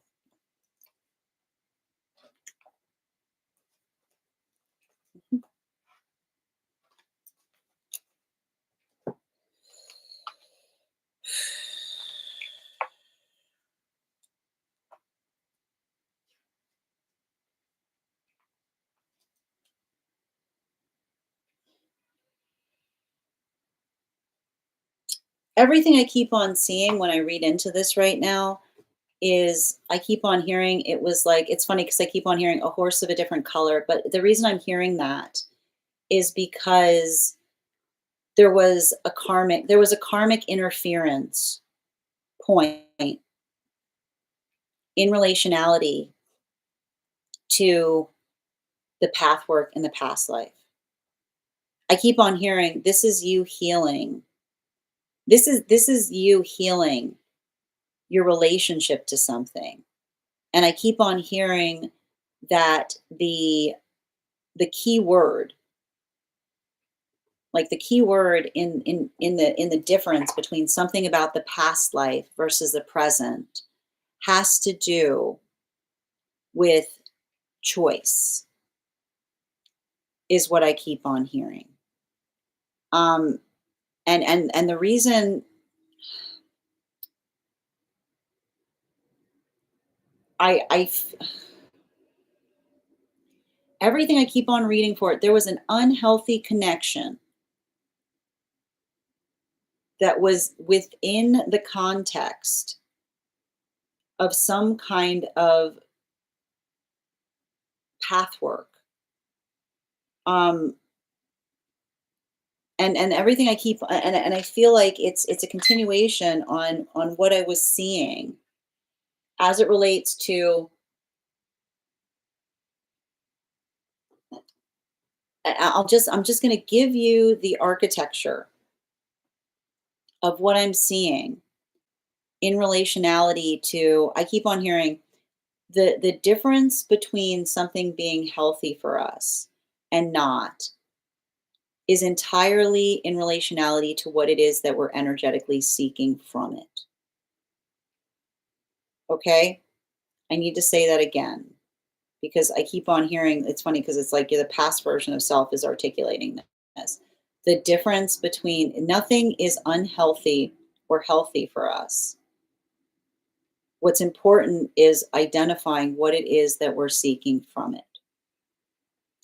And I keep on seeing some kind of experience in relationality to a past life where someone had you completely convinced that you could not trust yourself were it not for the thing that you were a part of. Like that is the shape of what I meant when I said that there's some unhealed karmic energy. I keep on getting you poor thing. If it weren't for this, what would you be? Kind of energy.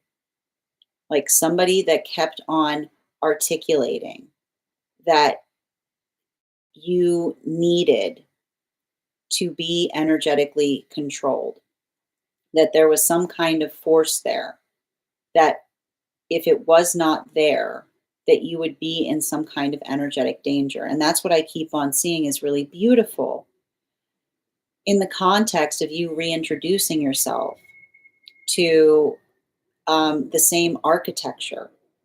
But I keep on hearing it's a reintroduction because the reintroduction is the amplification of choice. I don't see you moving towards something because you're afraid of yourself. I see you moving towards something because you want to understand yourself further. Is what I keep on hearing. It's literally I keep on hearing it's a resolution. You're actually like you're healing a karmic wound in the process of reintroducing yourself to some of that path work right now. But that's remember when I said I wouldn't be surprised if you go into meditation, you have a lot of volatile feelings come up, is what I keep on seeing. Remember I said like prepare for some volatility because I keep on getting that some of that anxiety or some of that fear. Like I feel like it's giving me like it really is giving me like some kind of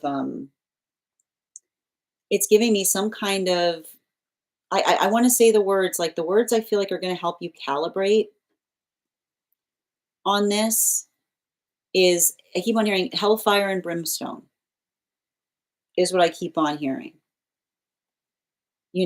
Like I literally see a situation that somebody was like you I keep on hearing like an unhealthy connection to something that you had for fear that if you didn't have it, like something like I keep on hearing like something would have been like you like something would have been awful. And so I feel like the resolution, um and I want to describe the fact that I see that energetic struggle point here. I see that energetic struggle point, but the reason I keep on identifying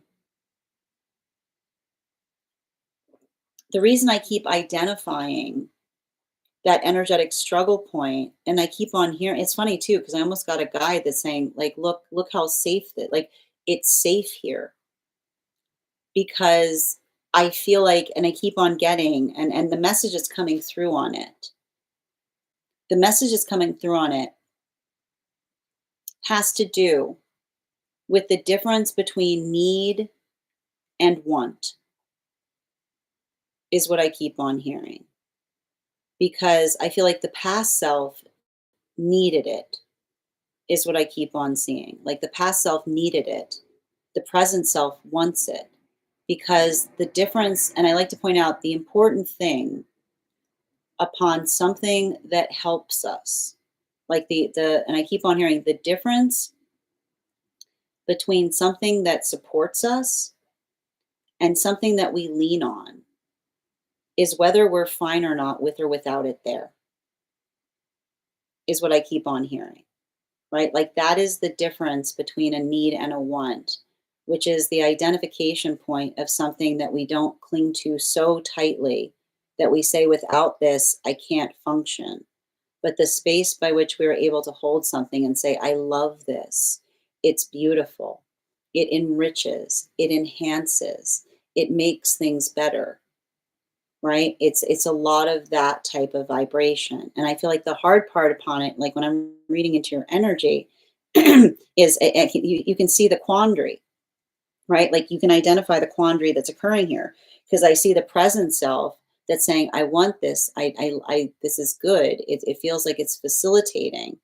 And I almost feel like the past self that keeps on going, this was this was something that brought up a lot of feelings about needing something because without it, right? Like what like I keep on hearing like, and that's what I meant about like having to work through something I keep on hearing the word that you want to say, like work through, if you're experiencing that barrier, is like reintroduce, right? Because I keep on seeing the reintroduction of something towards you energetically is something that is amplified by the choice by which it I keep hearing the choice by which it allows you to flourish,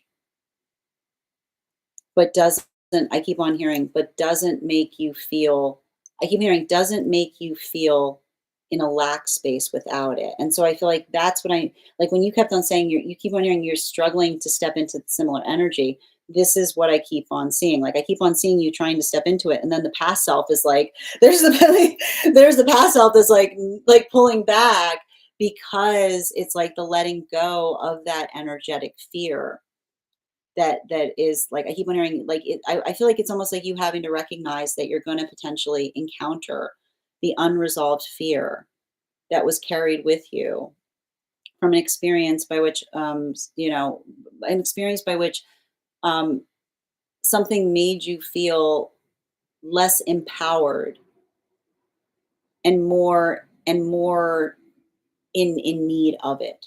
And I keep on hearing the word that you want to hold on to right now is empowered, empowered by it. Bottom of the deck on this reading. Yeah, especially I keep on seeing like especially with the hanged man in its reversal. So what's effectively happening right now, particularly with a lot of that hanged man energy in its reversal, is I keep on hearing like almost like you having to do the work. Like, and I think that you kind of articulated it. You said, like, where are these reservations coming from? And so I feel like your own ability to, and I like this too, because I think what's beautiful about this is like I almost hear the higher self saying, the choice, like all I keep on hearing that the higher self is saying by means of encouragement is the choice is up to you. And the reason I keep on hearing the choice is up to you is because that is the difference between this experience and the past experience. The ability to, I keep hearing like the ability to arbitrate upon the choice in terms of whether you feel like something, I keep hearing whether you feel like something creates that feeling of energetic support in you or if it feels too triggering, right? And I keep on seeing like it's okay. I keep wondering it's okay for you to navigate the fact that you recognize that there's a trauma trigger there, right? Because I keep on seeing that like you even understanding that and saying like I'm working through a trauma trigger. We don't have to work through like sometimes I keep wondering like it's funny because your higher self is saying we don't have to work through, we don't have to white knuckle through every trauma trigger, right? Like the difference with a trauma trigger is working through the difference between feeling like we need to energetically avoid like we either need to like create the space by which we like work around it or we face it. And what's beautiful about it is I hear the higher self saying either is okay because the choice is up to you in relationality to how you navigate it is what I keep on seeing. Thank you so much for having that reading with me. And if this message, like, and I keep on hearing, like, the most important thing, and I keep on seeing, remember, the most important thing is to know thyself. So even in the context by which you're finding that knowledge, like that in itself is a gift, right? And I keep on seeing like the knowing of the self is the working to understand the mechanisms of the self. So I keep on seeing allow that conscientious point of being observant to them even as you're recognizing how you wish to address them. Thank you so much for having that reading with me, Ava. And if this message connected to you as well, it's very common for those who need these messages to be here to experience them. We are doing personal readings. The list is closed today, but if you'd like to be on the list for tomorrow, you'll be the first person read for. I'm going to take a moment to read over some of the comments that came through as I was reading.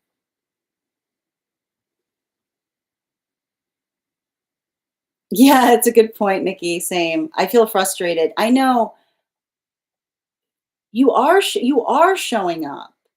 You are like, like that's the thing about like that's the thing about it. Like, what are you talking about?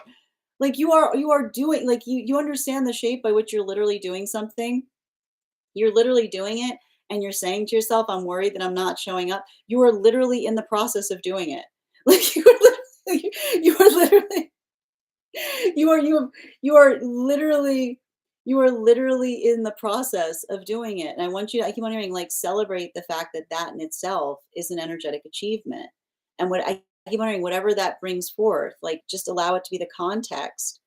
Like allow that to be the context of understanding like that this is the work in action, right? And I know it's going to feel messy. It's going to feel messy.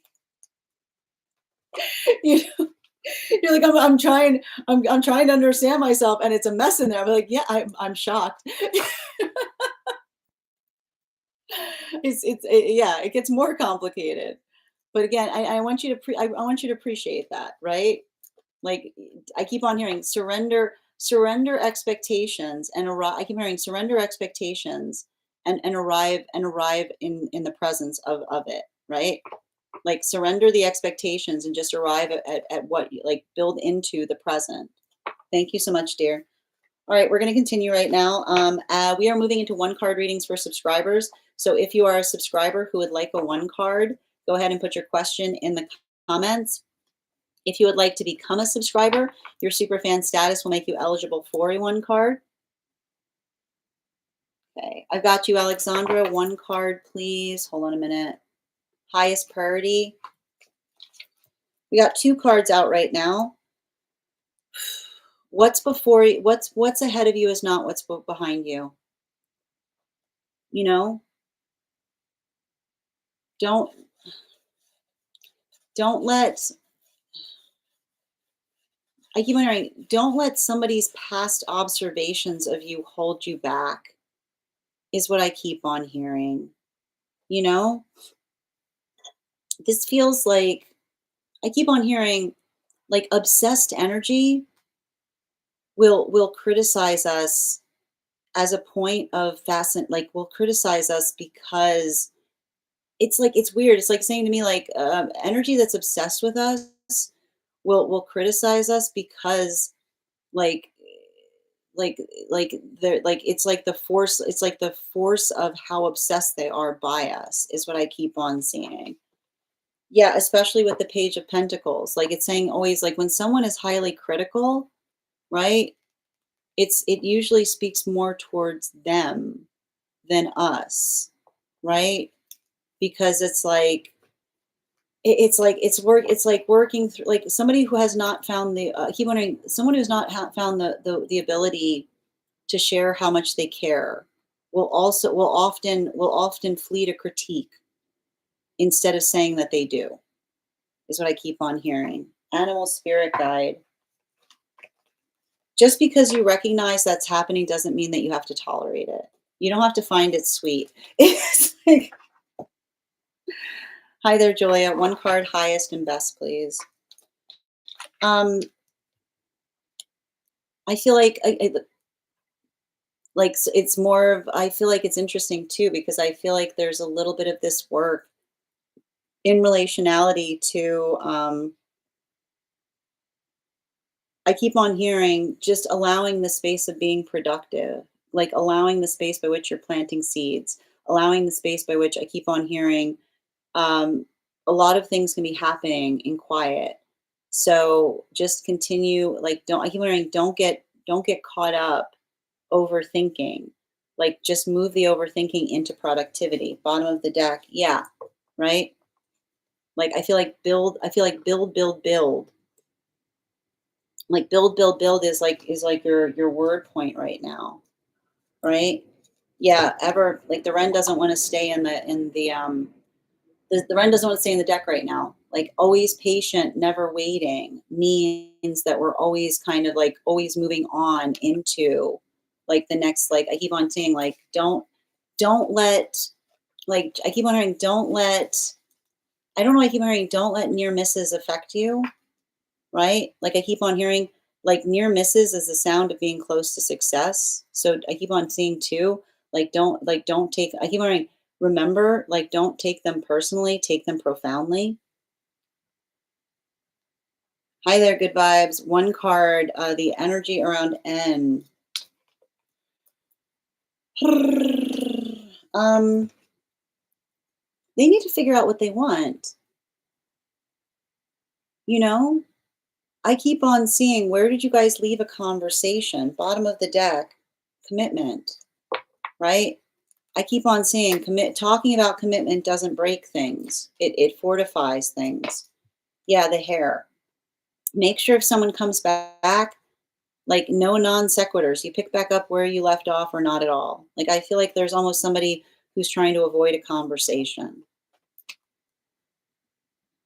Okay. And hold on a minute.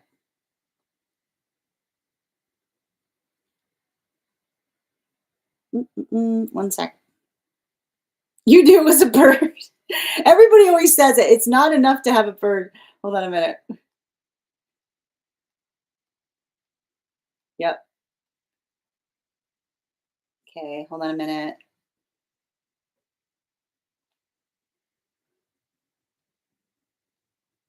Ava, one card on divine counterpart.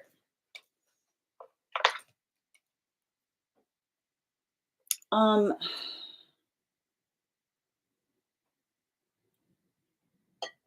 I don't know. You think I told you? I feel like I read on, like, I keep on seeing somebody who, like, has been working on healing something in themselves.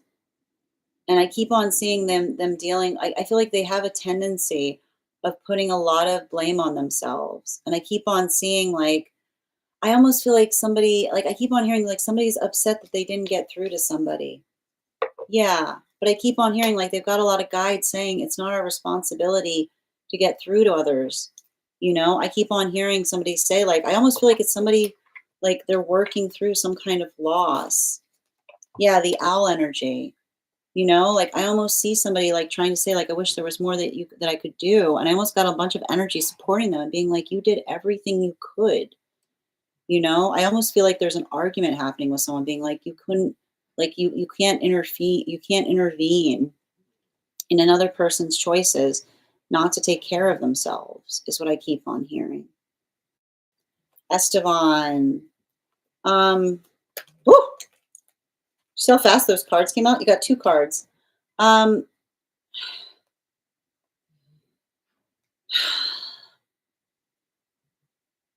I feel like, no, I mean, this feels to me,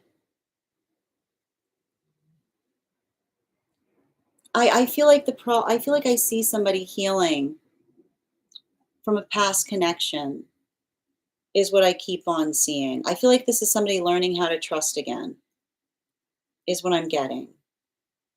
And I feel like there's something about that that feels like it's amplified in relationality to, like, I keep on seeing somebody like really, really trying to like look at a situation and not allow, I keep on I keep on hearing like not allowing their anxiety to interfere with a good thing, especially with the 5 of Cups in its upright. um I feel like there's some kind of, I feel like it's somebody who's like working on trusting. I just keep on hearing they're working on trusting again. Animal spirit guide, yeah, and they have to let go of the past, right? Because here's the thing: if you've been betrayed once, it cuts once in the time that it betrayed you, and then it hurts every day in the space by which you aren't able to bring that sense of trust to other situations. So I feel like it's like somebody working through that trust wound, and I feel like there's a lot of anxiety there as it relates to letting someone get close to them again. One card, highest priority for Bridget, please. King of Swords.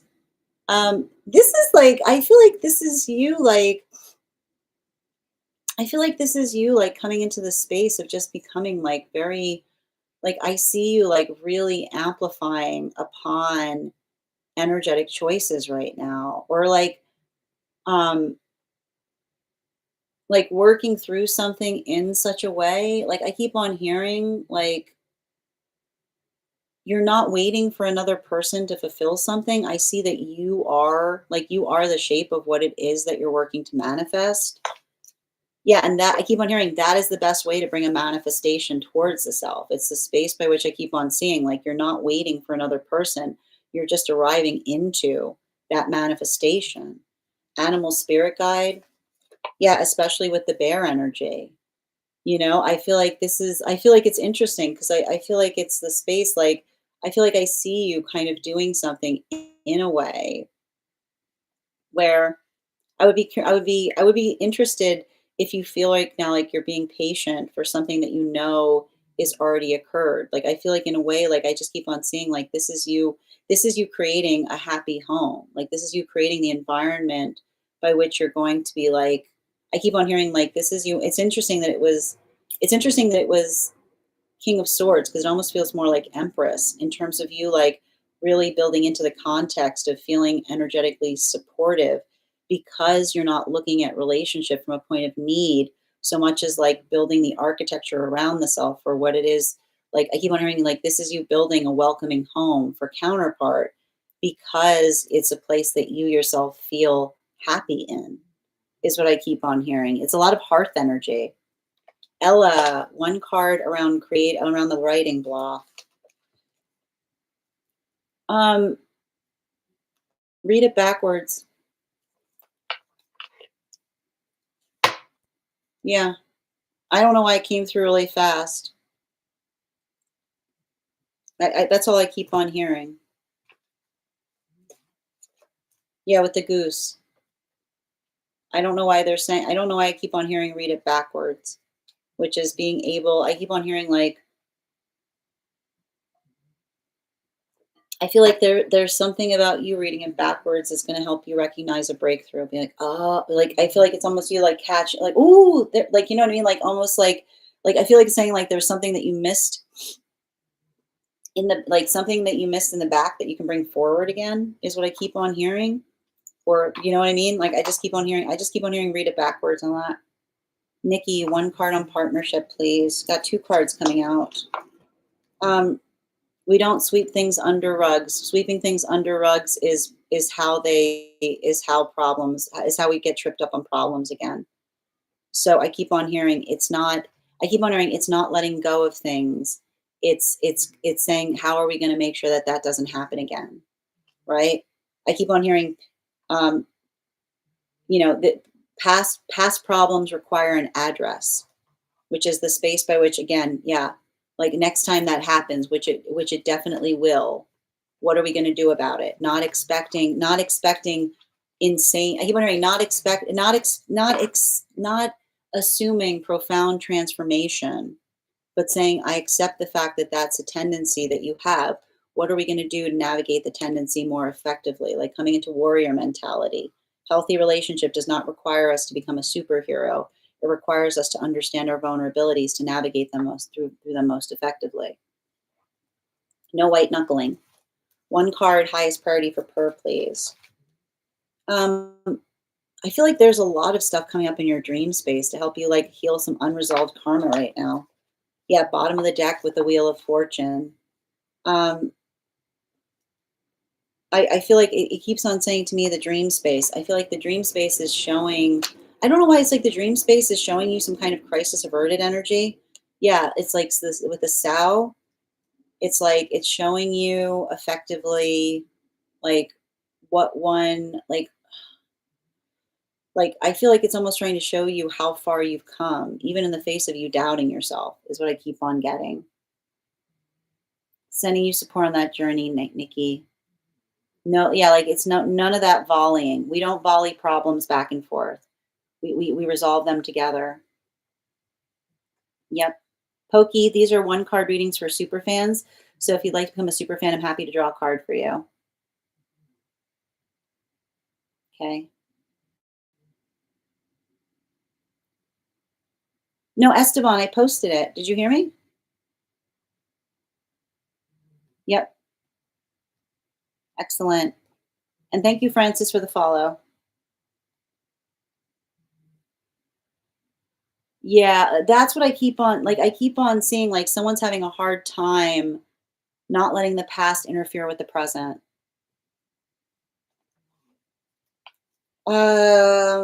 One card for it's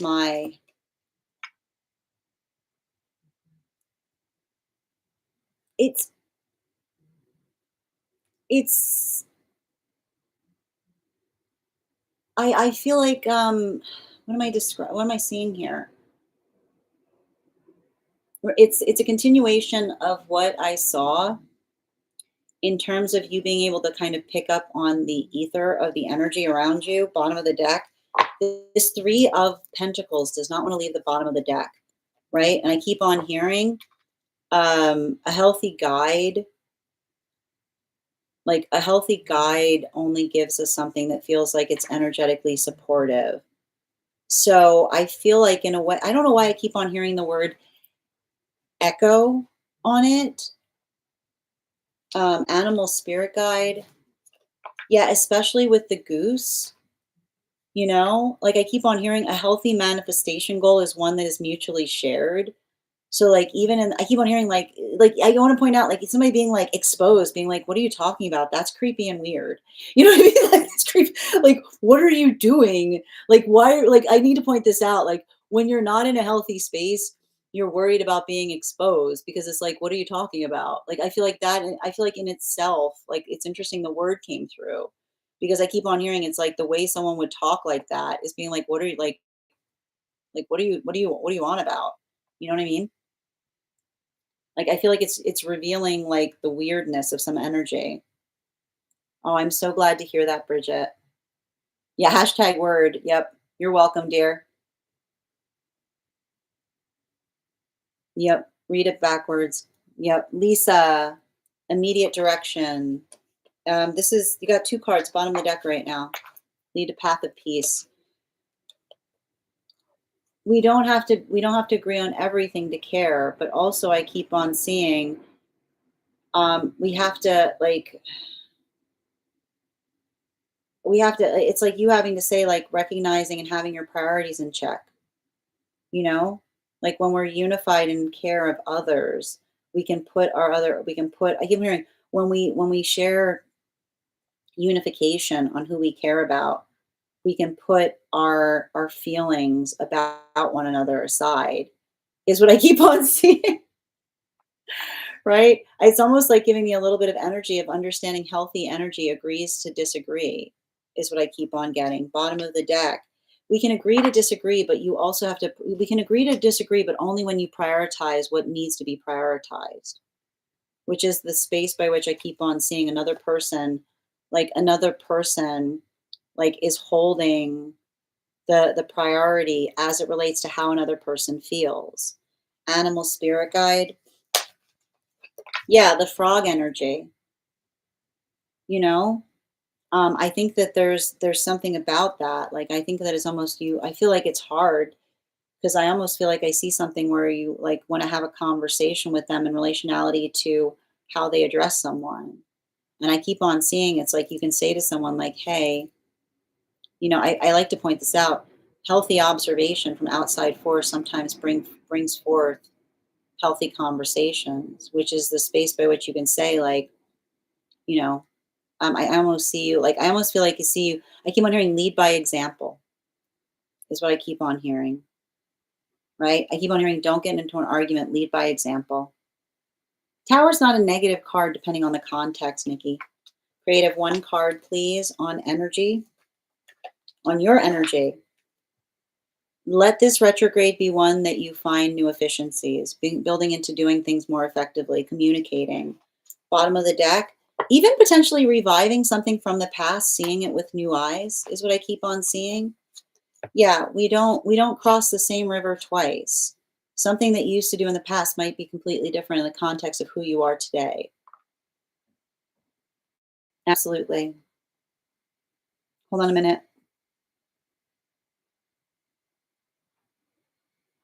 The lever's reversed again. I know it's coming up a lot. Melissa, one card on building with building on that future. Ooh, transverse. Yeah, I feel like you're doing the work right now and building that bridge. It's saying to me, steady as she goes. Yeah, like don't, I keep on hearing it's not going to be a switch that's hit. It's going to feel like, I keep on hearing it's going to feel inevitable. When it's right, it's going to feel like the inevitable choice. Yeah, especially with the wolf, right? A little bit every day goes a long way. Absolutely. Oh, thank you for the compliment, Kimmy. Thank you. Yeah, the frog finally came out. All right, one card for Ruby on energetic expectation for today. Um, be patient, right? I feel like it's a little bit, I feel like I see you kind of like moving back and forth between modalities, but I keep on hearing like it's saying to me like you like if you can move back and forth between modalities, that's because you're really good at syncopating. So I feel like it's like I keep on hearing like focus upon what you're trying to do and don't be too hard on yourself in terms of what's achievable. Animal spirit guide, yeah, especially with the raven, right? Like I feel like this is you kind of like I keep on hearing like this is you like like taking some time for yourself. I keep on hearing taking some time for yourself isn't indulgent. It's okay, is what I keep on saying. It's okay to do something nice for yourself. Thank you so much. All right, my friends, final call for any of my subscribers who did not have a card pulled. We will be back on tomorrow at our standard time. So that is at 7 a.m. PST, 10 a.m. Eastern. We'll be continuing we'll be continuing and we'll having our daily collective. Oh, really? Oh, sending you support. No, Lord. There's that syncopation this energy is really hopping. So I wouldn't be surprised if it's affecting them. I want to thank you guys so much for being here today. If you missed the daily collective, it'll be up later today on the place where we keep um, hydration and rest right now, Kimmy. Hydration and rest. And I keep on hearing like building into a sense of purpose, like address the checklist and don't try to don't get too hard on the self, right? Write down your achievements. Thank you. I do my best, Rashina, and thank you for the follow, Damo.